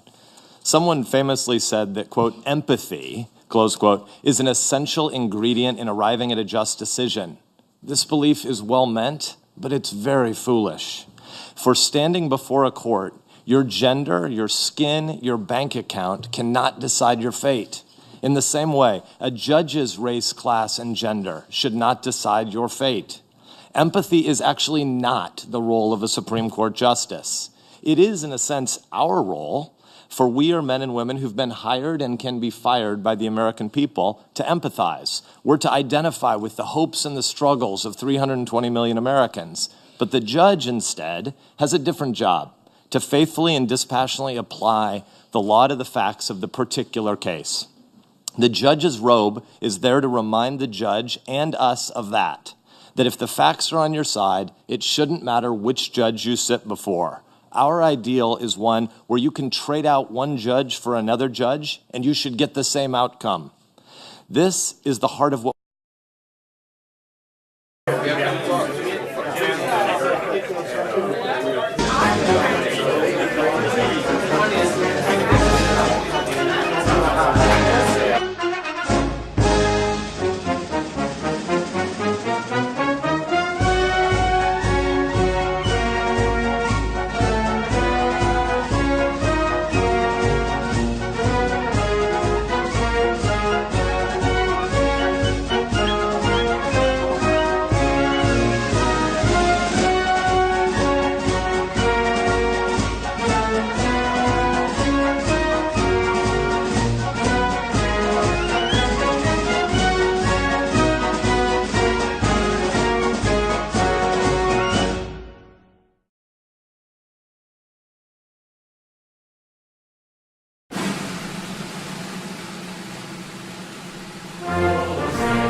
still there.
see if she's worried about you swinging things.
Monday, it's kind of quiet. Good afternoon. As you all know, the president will be speaking this afternoon in Louisville, and we've got an event coming up, so I'll try to keep this relatively short to focus on, let the president focus on his message for the day. In regard to the news of the day, this morning, after receiving his daily intelligence briefing, the president met with Bill Gates, the co-chair and trustee of the Bill and Melinda Gates Foundation. The president and Mr. Gates talked about their shared commitment to finding and stopping disease outbreaks around the world. The president particularly commended Mr. Gates for the Gates Foundation work in global health and health security. Generous and innovative private philanthropic groups like the Gates Foundation are critical to our mission of finding the cures for tomorrow. Also this morning, the confirmation hearings in the Judiciary Committee began for the president's nominee for the Supreme Court, Judge Neil Gorsuch. As the judge will continue to show throughout his process, he's eminently qualified for this position with impeccable academic credentials, a brilliant legal mind, and a proven commitment to the Constitution. On Tuesday and Wednesday, Judge Gorsuch will be questioned by each member of the panel, and on Thursday we anticipate things to conclude with a panel of witnesses. The president was glad to see so many people convey their support in the last few days for Judge Gorsuch. Just this past weekend, Senator Grassley, former New York Mayor Bloomberg, editorial boards from across the country, and several of his former colleagues and classmates either penned op-eds and editorials or provided comments in one way or another stating his impeccable qualifications for the bench. They add to the long list of jurists, politicians, and elected officials from both sides of the aisle who have already given the judge their support. The president looks forward to watching Judge Gorsuch continue to show the Senate what an extraordinary addition he will be to the bench, and he's confident that he will be confirmed. Later in the morning, the president had a meeting with Speaker Ryan, Secretary of Health and Human Services, Dr. Tom Price, and Dr. Zeke Emanuel. Dr. Emanuel has been intimately involved in crafting healthcare policy since his work on Obamacare.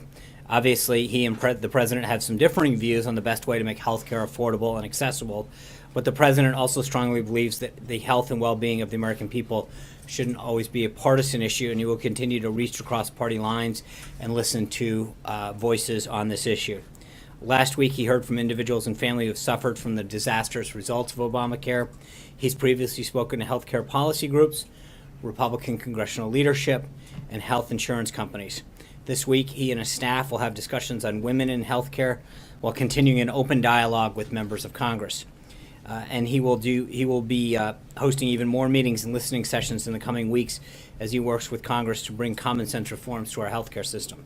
The president has shown that he's willing to hear from all stakeholders in the healthcare field, and he will continue to listen as the process on the American Health Care Act moves along and we pursue the additional legislative and administrative actions necessary.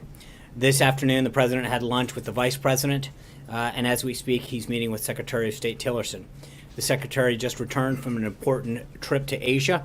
He made it clear that America is committed to our allies, Japan and the Republic of Korea, and that we expect China to increase its role in persuading North Korea to move away from nuclear weapon and ballistic missile development and towards steps to create a better future for the North Korean people.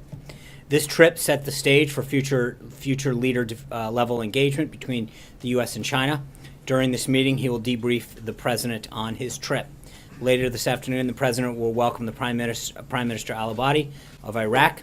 The Iraqi people have been a brave and steadfast partner in our shared fight against ISIS, al-Qaeda, and radicalism. The President will speak with the Prime Minister about how that partnership will help defeat ISIS and move into a new era in which Iraq is a force for stability and peace in a prosperous Middle East.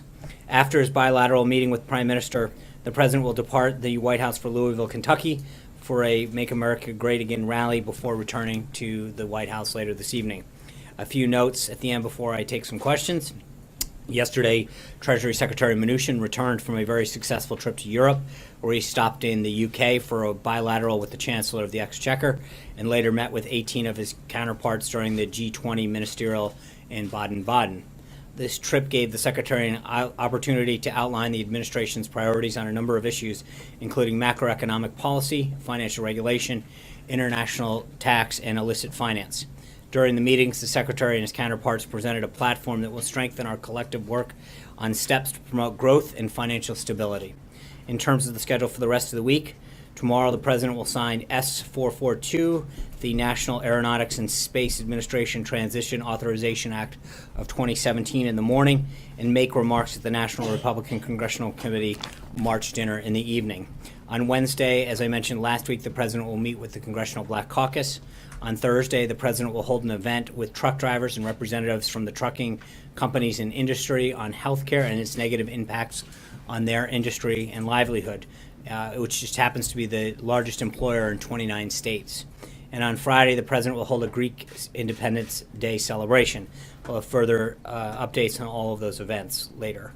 And finally, I want to address the House Intelligence Committee hearing that is currently happening, in which the FBI Director and the NSA Director are currently testifying, and comment to the extent that I can at this time. This hearing, as Chairman Nunes noted, is the first of several that the House Intelligence Committee is engaged in, and the President is happy that they're pursuing the facts in this. As has been previously reported, Director Comey confirmed that the FBI is investigating Russia's role in interfering with the election, and let me just comment briefly on that. Following this testimony, it's clear that nothing has changed. Senior Obama intelligence officials have gone on record to confirm that there is no evidence of a Trump-Russia collusion. The Obama CIA director said so, Obama's director of national intelligence said so, and we take them at their word. However, there was some new information that came from the hearing that we believe is newsworthy about the intelligence gathering process and the unmasking of Americans identified in intelligence reports and the illegal leak of such unmasked individuals, which is a federal crime. Director Comey told the House Intelligence Committee that certain political appointees in the Obama administration had access to the names of unmasked U.S. citizens, such as senior White House officials, senior Department of Justice officials, and senior intelligence officials. Before President Obama left office, Michael Flynn was unmasked, and then illegally his identity was leaked out to media outlets, despite the fact that, as NSA Director Rogers said, that unmasking and revealing individuals endangers, quote, national security. Not only was General Flynn's identity made available, Director Comey refused to answer the question on whether or not he had actually briefed President Obama on his phone calls and activities. Director Comey called these types of disclosures of classified information a threat to national security and said he will investigate and pursue these matters to the full extent of law. He also said that the leaking of classified information had become, quote, unusually active in the time frame in question. It's also important to note that both Directors Comey and Rogers told the committee that they have no evidence that votes were changed in the swing states the president had won. I think that pretty much, until we get the ending of this hearing, I don't know that I want to comment too much further. And with that, I'm glad to take a few questions. Jonathan. Sean, does the president still have complete confidence in FBI Director Comey? There's no reason to believe he doesn't at this time. John? He said, he said that there is no information to support the allegations that the president made against President Obama. At this time. So is the president prepared to withdraw that accusation and apologize to the president? No, we started a hearing. It's still ongoing. And then, as Chairman Nunes mentioned, this is one in a series of hearings that will be happening. I think there's, as I noted last week, there's also a lot of interesting news coming out of that in terms of the activities that have gone on to reveal the information on American citizens that have been part of this, particularly General Flynn. There's a lot of things that aren't being covered in this hearing that I think are interesting. That since it's ongoing, I'll leave that for now. But I think there's a lot of areas that still need to be covered. There's a lot of information that still needs to be discussed. The director also said he's investigating the links and the possibility of coordination between the Trump campaign and the Russians. Given that the president just this morning said that the Democrats made up the Russia story, why would the FBI director be investigating a story if it's simply... I don't think that's what he said, but again, look at what... No, he did. He said that he's investigating the nature of any links between individuals associated with the Trump campaign and the Russian government, and whether or not there was any coordination. Correct. But again, investigating it and having proof of it are two different things. You look at the acting Obama CIA director said that there's smoke, but there's no fire. Senator Tom Cotton, not that I'm seen and not that I'm aware of. You look at Director Clapper, not to my knowledge. Senator Chris Coons, Democrat from Delaware, I have no evidence of collusion. I mean, there's a point at which you continue to search for something that everybody who's been briefed hasn't seen or found. I think it's fine to look into it, but at the end of the day, they're going to come to the same conclusion that everybody else has had. So you can continue to look for something, but continuing to look for something that doesn't exist doesn't matter. There is a discussion, I heard some names floated around before, that were hangers-on on the campaign. And I think at some point, people that, got thrown around at the beginning of this hearing, some of those names, the greatest amount of interaction that they've had is had cease and desist letters sent to them. So, the Roger Stones and the Carter Pages? Yeah, exactly. The Carter Pages, yes. But I mean, those people, the greatest amount of interaction that they had with the campaign was the campaign apparently sending them a series of cease and desist letters. So again, I think that when you read a lot of this activity about associates, there is a fine line between people who want to be part of something that they never had an official role in and people who actually played a role in either the campaign or the transition. Julie. I just have two quick questions on the hearing today. Does the president, now that we know that there is an ongoing investigation by the FBI, does the president stand by his comments that he's not aware of any contacts that his campaign associates had with Russia during the election? Yes. Okay, and then the second one is, has anyone from the White House... Well, can I just amend the first? Sure. Obviously, just to be clear, I know that I'm trying to think through this for a second because obviously General Flynn, right. But again, during the campaign, right, before the election. And I'm not aware of any at this time, but even General Flynn was a volunteer of the campaign.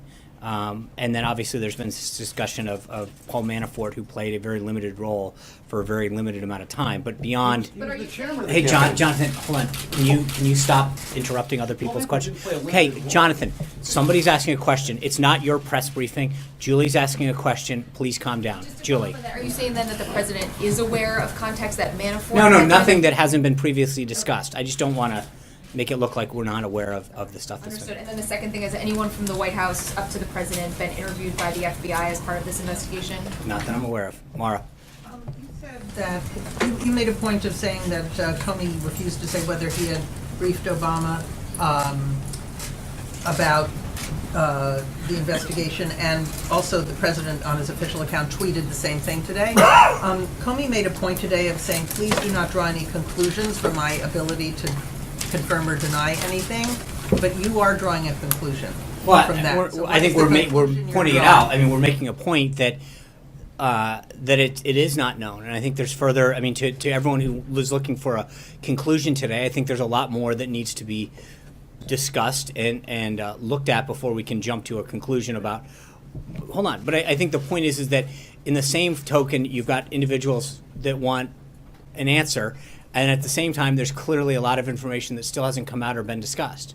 So you're looking for To this investigation. I think that there is a lot more to come, is the answer that I. The reason that I'm asking this question is you said that they are going to come to the same conclusion of everybody else. My point is that. So you already know what the conclusion No. is. What I'm getting at is that there is this media narrative that continues to talk about collusion that exists, and yet every person that's been briefed, Nunes, Tom Cotton, Chris Coons, Democrat of Delaware, Clapper, the Obama appointee, have all said that nothing that they've seen makes them believe that there was any collusion. And I think there's a difference between talking about an investigation into the 2016 election, which we all know, and any evidence of collusion. There is no evidence, according to the people that have been briefed, of any collusion or activity that leads them to believe that exists. I think that is an important point that gets overlooked over and over and over again. You said it's fine to look into it, but they are going to come to the same conclusion of everybody else, that this collusion doesn't exist. So you already know. No, I don't. No, No, that's not what I'm saying. What I'm saying is that every single person, because what the director said today is that there's an ongoing investigation. My point is to say that everybody who's been briefed on that investigation, there's an assumption that because of an investigation, it must mean that it's about something. My point to you is that there's an assumption on behalf of most people in the media about what that investigation must mean. And my point to you is that despite the narrative that gets played over and over again with respect to what the investigation might mean in terms of collusion, every person, Republican and Democrat, that's been briefed on it has come to the same conclusion that there is no collusion and that that's over. So while we can talk about an investigation big picture holistically, the idea that so many people are trying to jump to a conclusion seems very, very misguided. Zeke. Thanks, Sean. Two quick ones. First, this off the Tillerson briefing with the president. Do you expect the invitation to President Xi for that summit that's been reported on for next month was that extended on that trip? Do you expect that to be taking place early April 5th, 6th, 7th? I'll try to have more of a readout afterwards. I know that they're going to talk extensively about what he accomplished in both, Japan, South Korea, and obviously in Beijing. But I'm going to let the Secretary of State debrief the president before I get ahead of deciding what was discussed in Beijing. Back to the previous topic, I was hoping you could square the circle a little bit. You said in the case of the president's tweets that there's an ongoing investigation. That more things will come out that may justify that. But in the case of the collusion charge, you listed all the people who said there's no investigation there.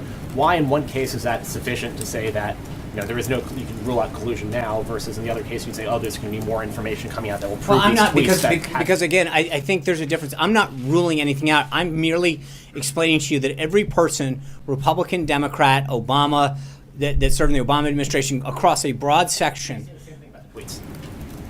In terms of what? That they're. But I think that there's on the investigation itself, we know from the people who have been briefed.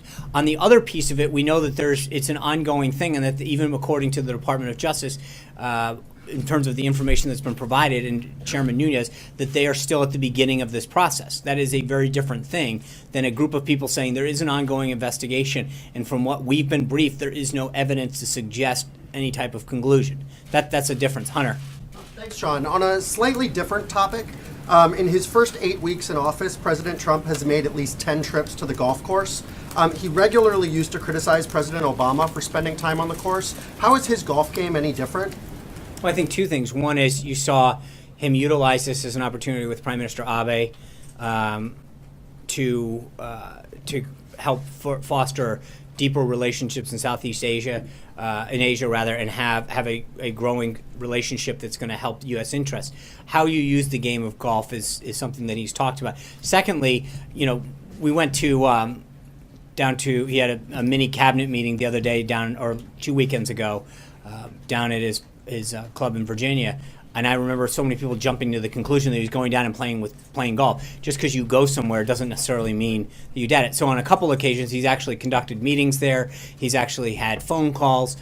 So just because he heads there doesn't mean that that's what's happening. So I know he did meet with Prime Minister Abe on the course, but we're not getting a lot of details on other high-level meetings that are taking place. If he is having these productive meetings on the course, why isn't the president and his aides being a little more forthcoming about what he's doing? It's the same reason that he can have dinner or lunch with somebody, and not because I think the president's entitled to a bit of privacy at some point, where we bring that, which is what we've always agreed to. We bring the press pool, the protective pool, to be there, but the president's also entitled to a bit of privacy as well.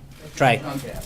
Does the president believe the FBI will do a fair job of investigating any sort of links to Russia during the election? And then I have one more for you. I think there's a variety of institutions looking at it, both the House and the Senate Intelligence Committee, the FBI.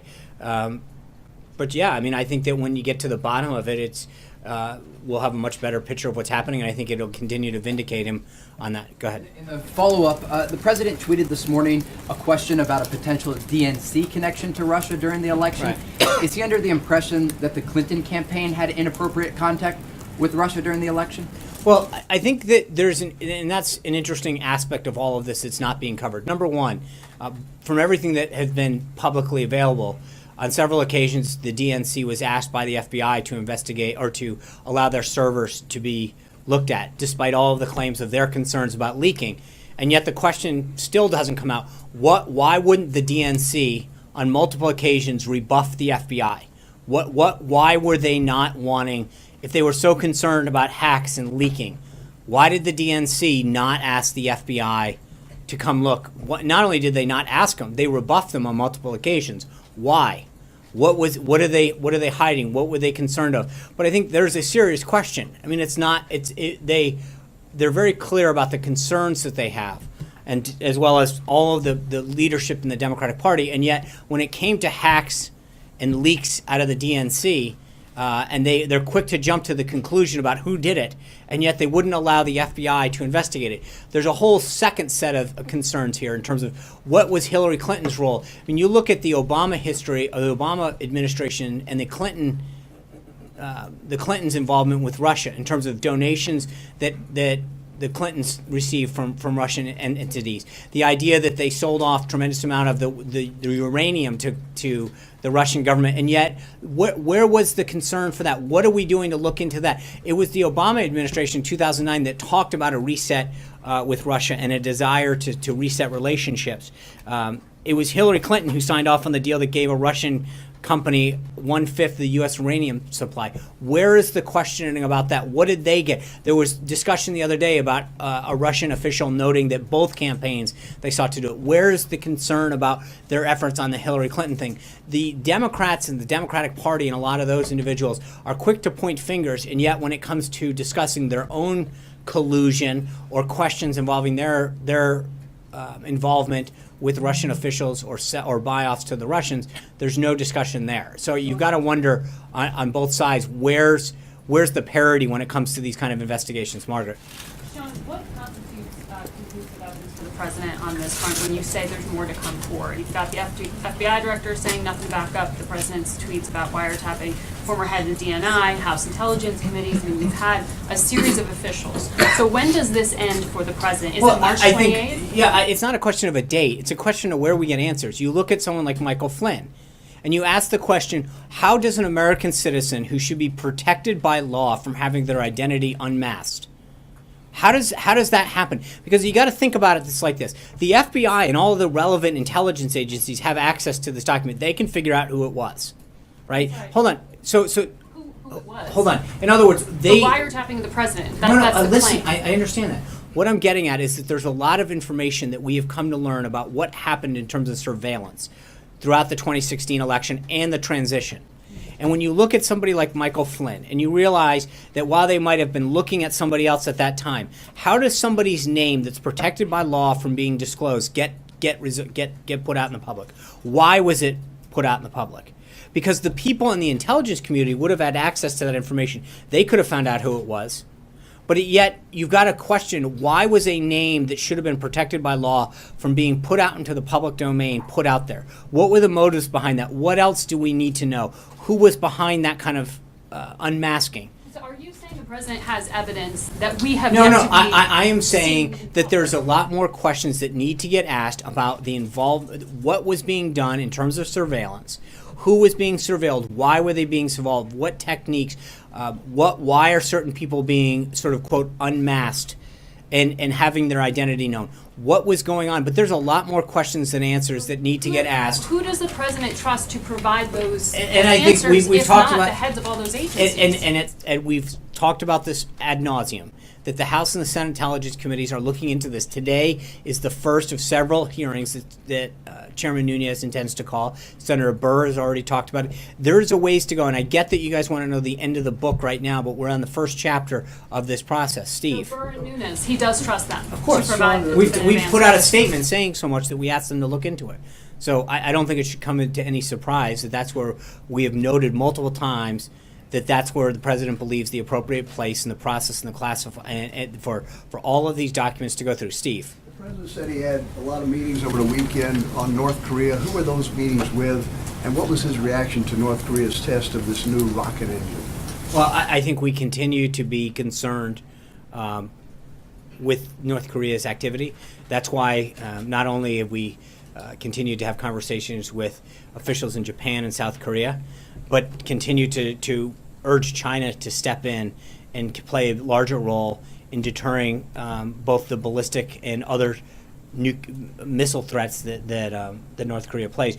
I will try to have a further readout on some of those conversations, but I think there is a growing concern about North Korea. I think that is part of what Secretary Tillerson is going to be discussing with him during their meeting. And did Tillerson get a promise from China to weigh in more on North Korea? I think he sent a very clear signal that our policy of strategic patience is over. The President and the Secretary of State have an expectation that China employ multiple points of pressure on North Korea. We know that we don't agree 100% of the time with China, but as the State Department noted yesterday, both President Xi and Secretary Tillerson agreed that there are opportunities for greater cooperation between China and the United States, and acknowledged that there are and will be in the future differences between the two countries. But I think that Secretary Tillerson's trip continued to or helped set us down that path, and I think that the follow-on meetings that the leaders intend to have will be helpful in that vein. Given the talk last week about the budget, the priorities for the American tax dollars, the need to cut programs like, or make cuts to programs like Wheels in the Art, is the president going to consider curbing some of his trips to Mar-a-Lago, which the GAO estimates could cost $3 million for a trip for the president to Palm Beach? Is he planning to cut those back at all, given his feelings about the priorities for the Americans' tax dollars? I think that is a vast reach to suggest. I mean, the presidents always travel, and I think the president, wherever he goes, he carries the apparatus of the White House with us. That is just something that happens. The president will continue to go and travel around the country and have meetings to solve the nation's problems. And again, I think just because I know you took a little bit of a shot there, I think even the Washington Post, which is no friend to conservatives, even they sided with us that these false sort of narratives on Meals on Wheels. It's not a federal program. 3% of their total budget comes from a block grant that's passed through there. It's a state-run program. They had apparently a phenomenal weekend this week. I get that that's a cute program to point at, but it is false and misleading to us to try to make that narrative stick. So I know, to your point, that all presidents travel. No president's traveled so often and so early to their own private residence. But President Bush went to Crawford. I mean, there are places. Often. I get it. But at the same time, the president's very clearly that he's worked 7 days a week. This is where he goes to see his family. He brings people down there. This is part of being president. John. Thank you, Sean. Turning back to the meeting with Chancellor Merkel on Friday, did the President and the Chancellor discuss the economic crisis in Greece at all? And given the appointment of two officials to the Treasury Department who have been critical of the International Monetary Fund, does the administration see a new or different role for the IMF in resolving the Greek economic crisis? Let me refer you to the Treasury Department on IMF. I think the readout that we provided on the Chancellor's visit, speaks for itself. They spoke at length as far as what they discussed and what they meant. So I'm not going to step on that, Francesca. Thank you. Are you aware of any White House officials that are under investigation by the FBI? No. Okay. And you mentioned the hangers-on in the campaign earlier. and Carter Page, but there was also a question about Roger Stone. Was he also in that category? Is he someone that the president is still in frequent contact with? Because he's often called an informal advisor to the president and a confidant of him. Mr. Stone is somebody the president's known for a long time. He worked briefly on the campaign, I think, till about August of 2015, from recollection. But they have talked from time to time, but I don't think any time recently. But they had a long relationship going back years where they would provide counsel. And again, I played a role early on in his campaign, but ended that role in August of 2015. And I don't know at all when the last time they even spoke was. Sean, did in the meeting this morning with Gates, did the president's cut in NIH funding come up, and how does he square meeting with Gates and sort of focusing on this whole need to continue medical research, and then at the same time want to cut medical research funding by such a large amount? I mean, I know they talked about cures and health, and I think he applauds a lot of the work that they've done overseas in particular. I don't have a full read on that yet, but I'll try to get you more on it. But look, we've discussed the NIH in particular. I think that there's this assumption in Washington that if you don't spend more on a subject that you're not caring as much. When you look at some of the agencies and departments and programs that we've seen, in many cases they're not meeting their mission. And I think there are cost savings that can be achieved, and so that you can focus the dollars that are being allocated towards a more effective use of the mission at hand. But it's interesting. I mean, only in Washington do you literally judge the success of something by how much money you throw at the problem, not actually whether it's solving the problem or coming up with anything. April. Sean, I want to go to a couple of topics. One, back on wiretapping, Comey said he had no information supporting that President Obama wiretapped President Trump. So with that, you have Rep. Schiff saying things like there are half-truths coming from this president, no truths, it's dangerous, we're alienating our allies, we need to be able to trust our president. And with that, I'm going to ask you, and I need an answer for this, how do you regain trust, as some view him as the boy who cried wolf?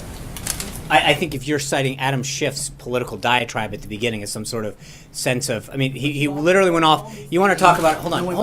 You want to talk about a series of mistruths and misdirection. I think if you look at that opening statement, it was filled with those. So I don't need to use that as some basis for having to respond to. It was, I was watching a lot of the reporter response on Twitter initially to his sort of diatribe, and I think there were several folks that talked about how he's mischaracterizing and taking things way out of context. So to use that as the basis of some kind of authoritative...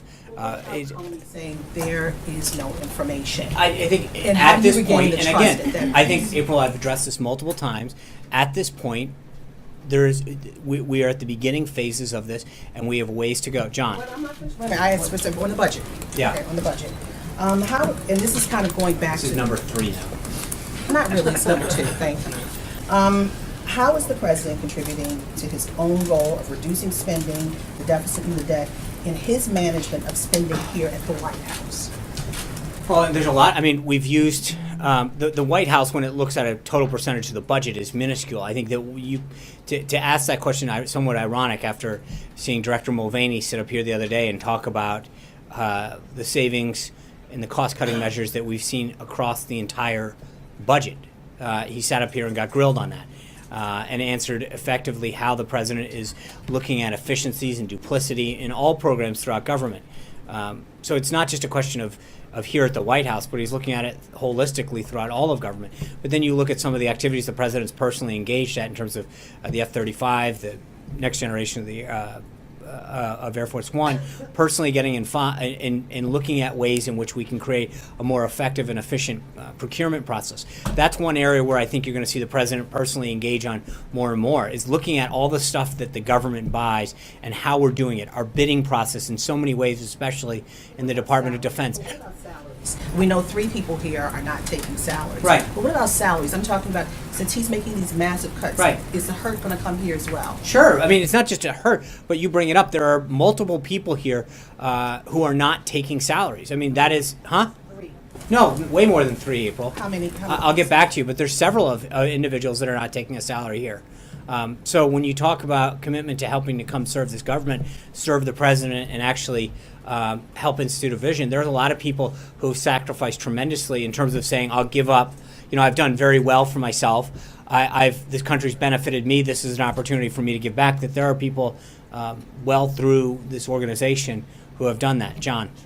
The president met with Dr. Emanuel, as you pointed out a short time ago. He's probably one of the fiercest critics of what the president is trying to do. Of anybody out there, he's made it quite clear that he believes that this will take us back to worse than we were before the Affordable Care Act came in. What did the president hope to gain by meeting with Dr. Emanuel? Well, he's an architect of Obamacare. I think that despite our political and policy differences, you know, he wants to hear ideas not just of him, but a lot of people. And that's, I mean, we've brought in people on both sides of the aisle, from both houses, from industry. The idea is to try to make this the best possible.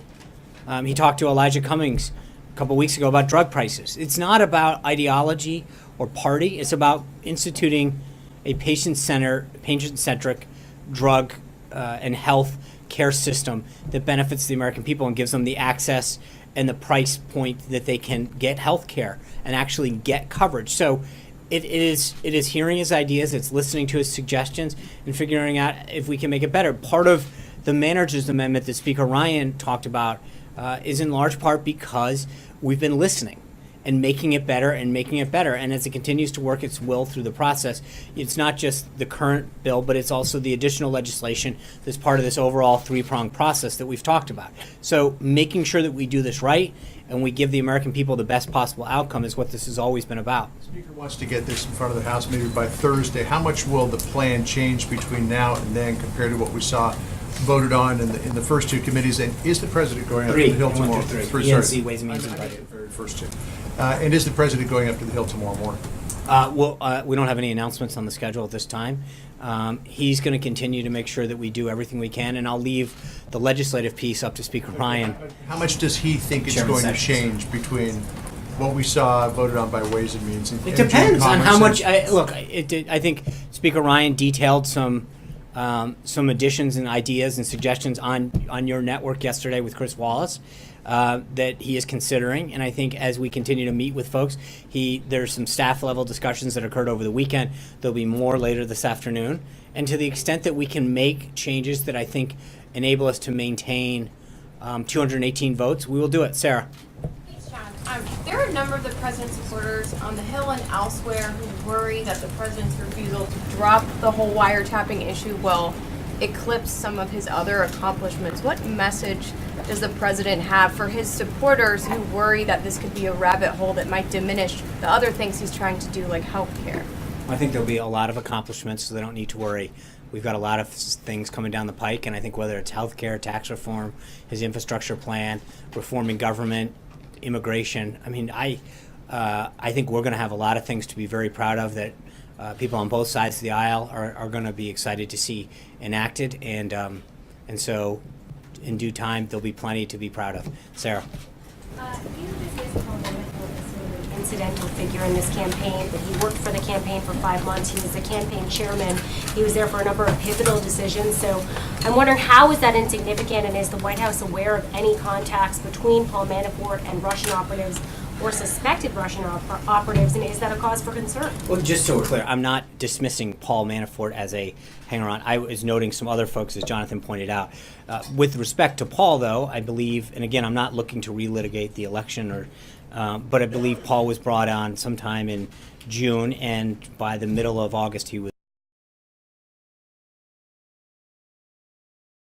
no longer with the campaign, meaning that for the entire final stretch of the general election, he was not involved. And so to start to look at some individual that was there for a short period of time, or separately individuals who really didn't play any role in the campaign, and to suggest that those are the basis for anything is a bit ridiculous. So are you saying it wouldn't be cause for concern if we found out that Paul Manafort was in contact with Russian operatives or suspected? No. I think that, but to intimate, right? No. But to intimate that somebody was there for 8 weeks and definitely not there in the final 3 months of the campaign, played some kind of lasting role that influenced.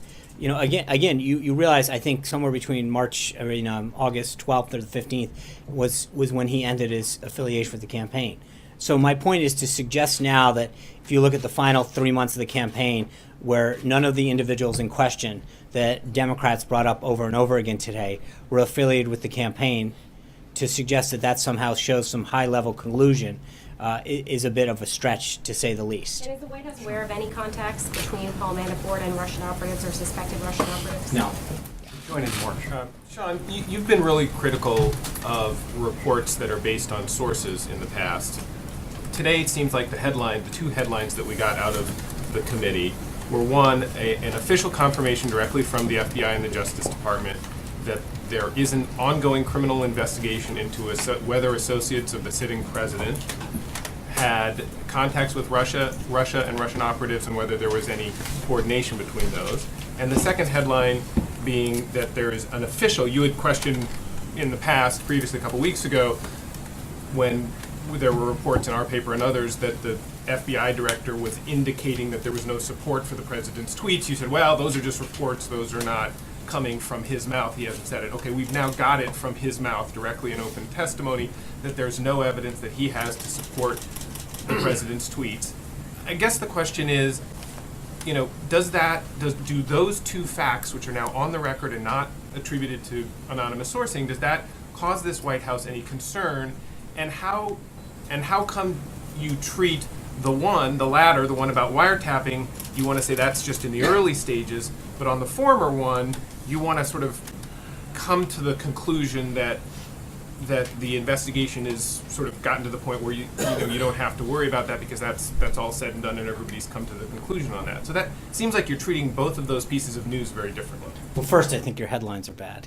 I'm glad to rewrite. I'd be glad to if you guys are looking for some help. I'm for a job? You're Our services are at the New York Times disposal if it comes to writing headlines, and we could probably do a couple things on stories too if we're willing to go there. I think because there's a big difference. One is literally talking. There's a big difference. Everyone keeps conflating that there's an investigation into the 2016 election. Got it.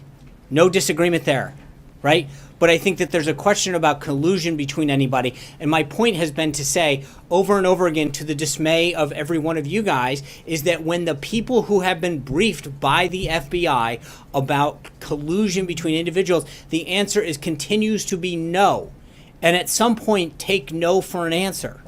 When these people, both sides of the aisle, Obama appointees, elected Democrats, elected Republicans, say no evidence suggested, at some point, it's not just about me, it's about you. Take no for an answer and realize that the people, while you can have an investigation, it doesn't necessarily mean that you have to jump to the conclusion that, it must be about the collusion between those two things.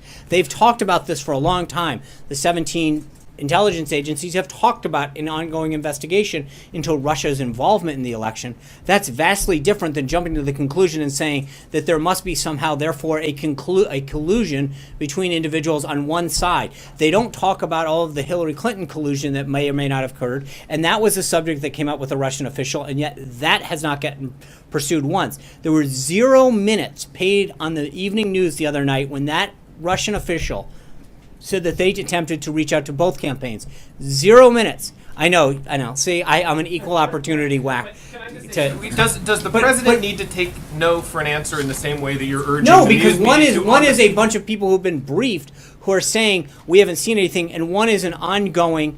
And because when you ask them, they are getting it. The president was very clear, and I think there's continuing to be a very, very literal interpretation of his tweet, which is whether or not there was wiretapping. The president understands that you don't literally wiretap people the same way that you did in the 70s and 80s with wires and things in the top of phone. So, right. Director Comey didn't focus on wiretapping.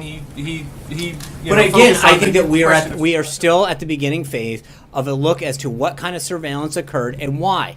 And that there's a question about what leaks occurred, why they're happening. And again, just Director Comey's, because I believe one of the big headlines that should come out of today is that when he talks about the unusually high amount of leaks that are coming out of this and classified information leak, that in itself should be a question. Why is so much information being leaked out now?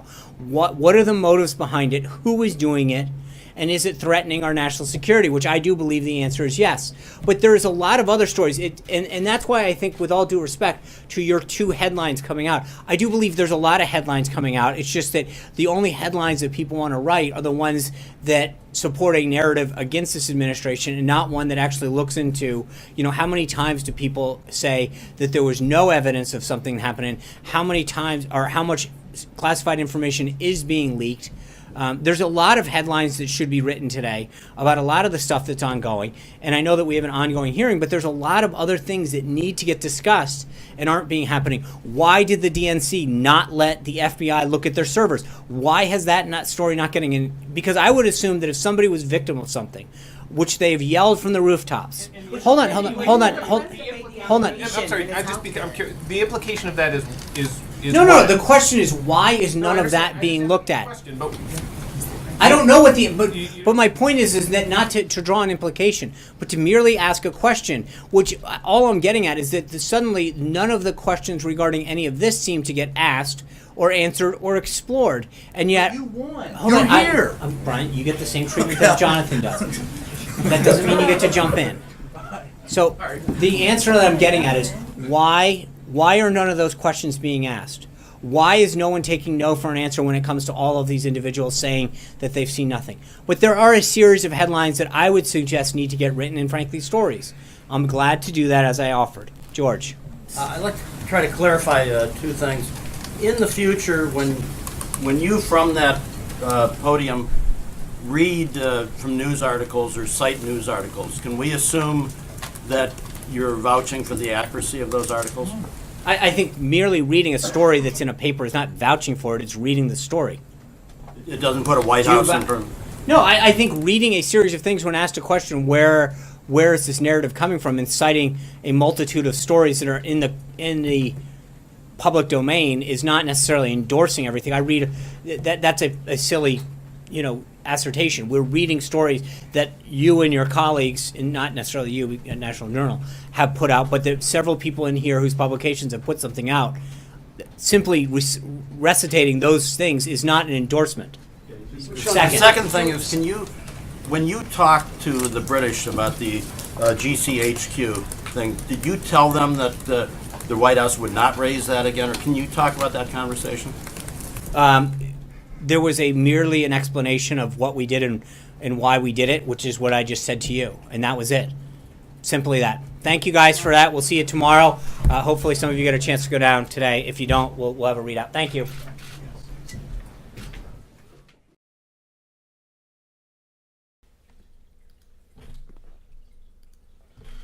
All right, folks, thank you very much for joining us and choosing us as your stream of choice. Today, there is a President Donald Trump Make America Great Again rally. That is in the description below, so make sure to go and check it out and give it a thumbs up, share it, all that good stuff. So we hope to see you guys on the chat. I'm also going to put it on the, on the chat, but the link is in the description below. So I'll be putting it in a second here. Give me 1 second.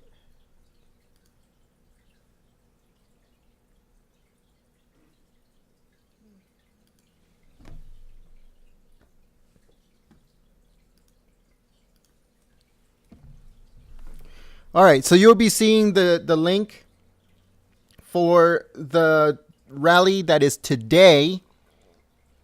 It depends on what time zone you're in. So if you click the link, it'll tell you how long it is till the rally. So like I said, make sure to go and check it out, give it a thumbs up, and share it. This was crazy. We did not stream that FBI garbage that they're trying to push. One, because the president said it's all 100% fake news. Don't tune in. Don't watch it. So we respect the President of the United States, and we will not stream it here. Only streamers that are doing it for money are streaming right now. That garbage with Comey and everything. We will not stream it at all. Not even close. We won't even upload it. There is no connection between the Trump administration and the Russians at all. If it comes down to a collusion between, or the wiretapping between the Obama administration and the Trump campaign, we will upload some videos regarding that once those articles come out. But again, we will not stream that garbage of the FBI and traitor Comey, or any of that stuff. So, but we will get everything ready so we can start the stream for the rally later on today. President Donald Trump is going to be doing these Make America Great Again rallies pretty often, according to sources. And every single time that he's in a different city, we'll be there and we'll be streaming it live for you guys. So thank you very much for watching. Thank you very much for tuning in. If you are new to our community, hit that subscribe button. And also check out our previous videos that we uploaded during the weekend. There's a bunch of interesting stuff regarding the budget. So if you want to know where your tax dollars are going, check out those videos. There's still more coming soon. We filmed a few more. So make sure to check them out. Thank you very much, everyone. Like I said, give this stream a thumbs up. And also stay tuned for tonight for the Donald Trump Make America Great Again rally. Thank you very much, everyone. Peace.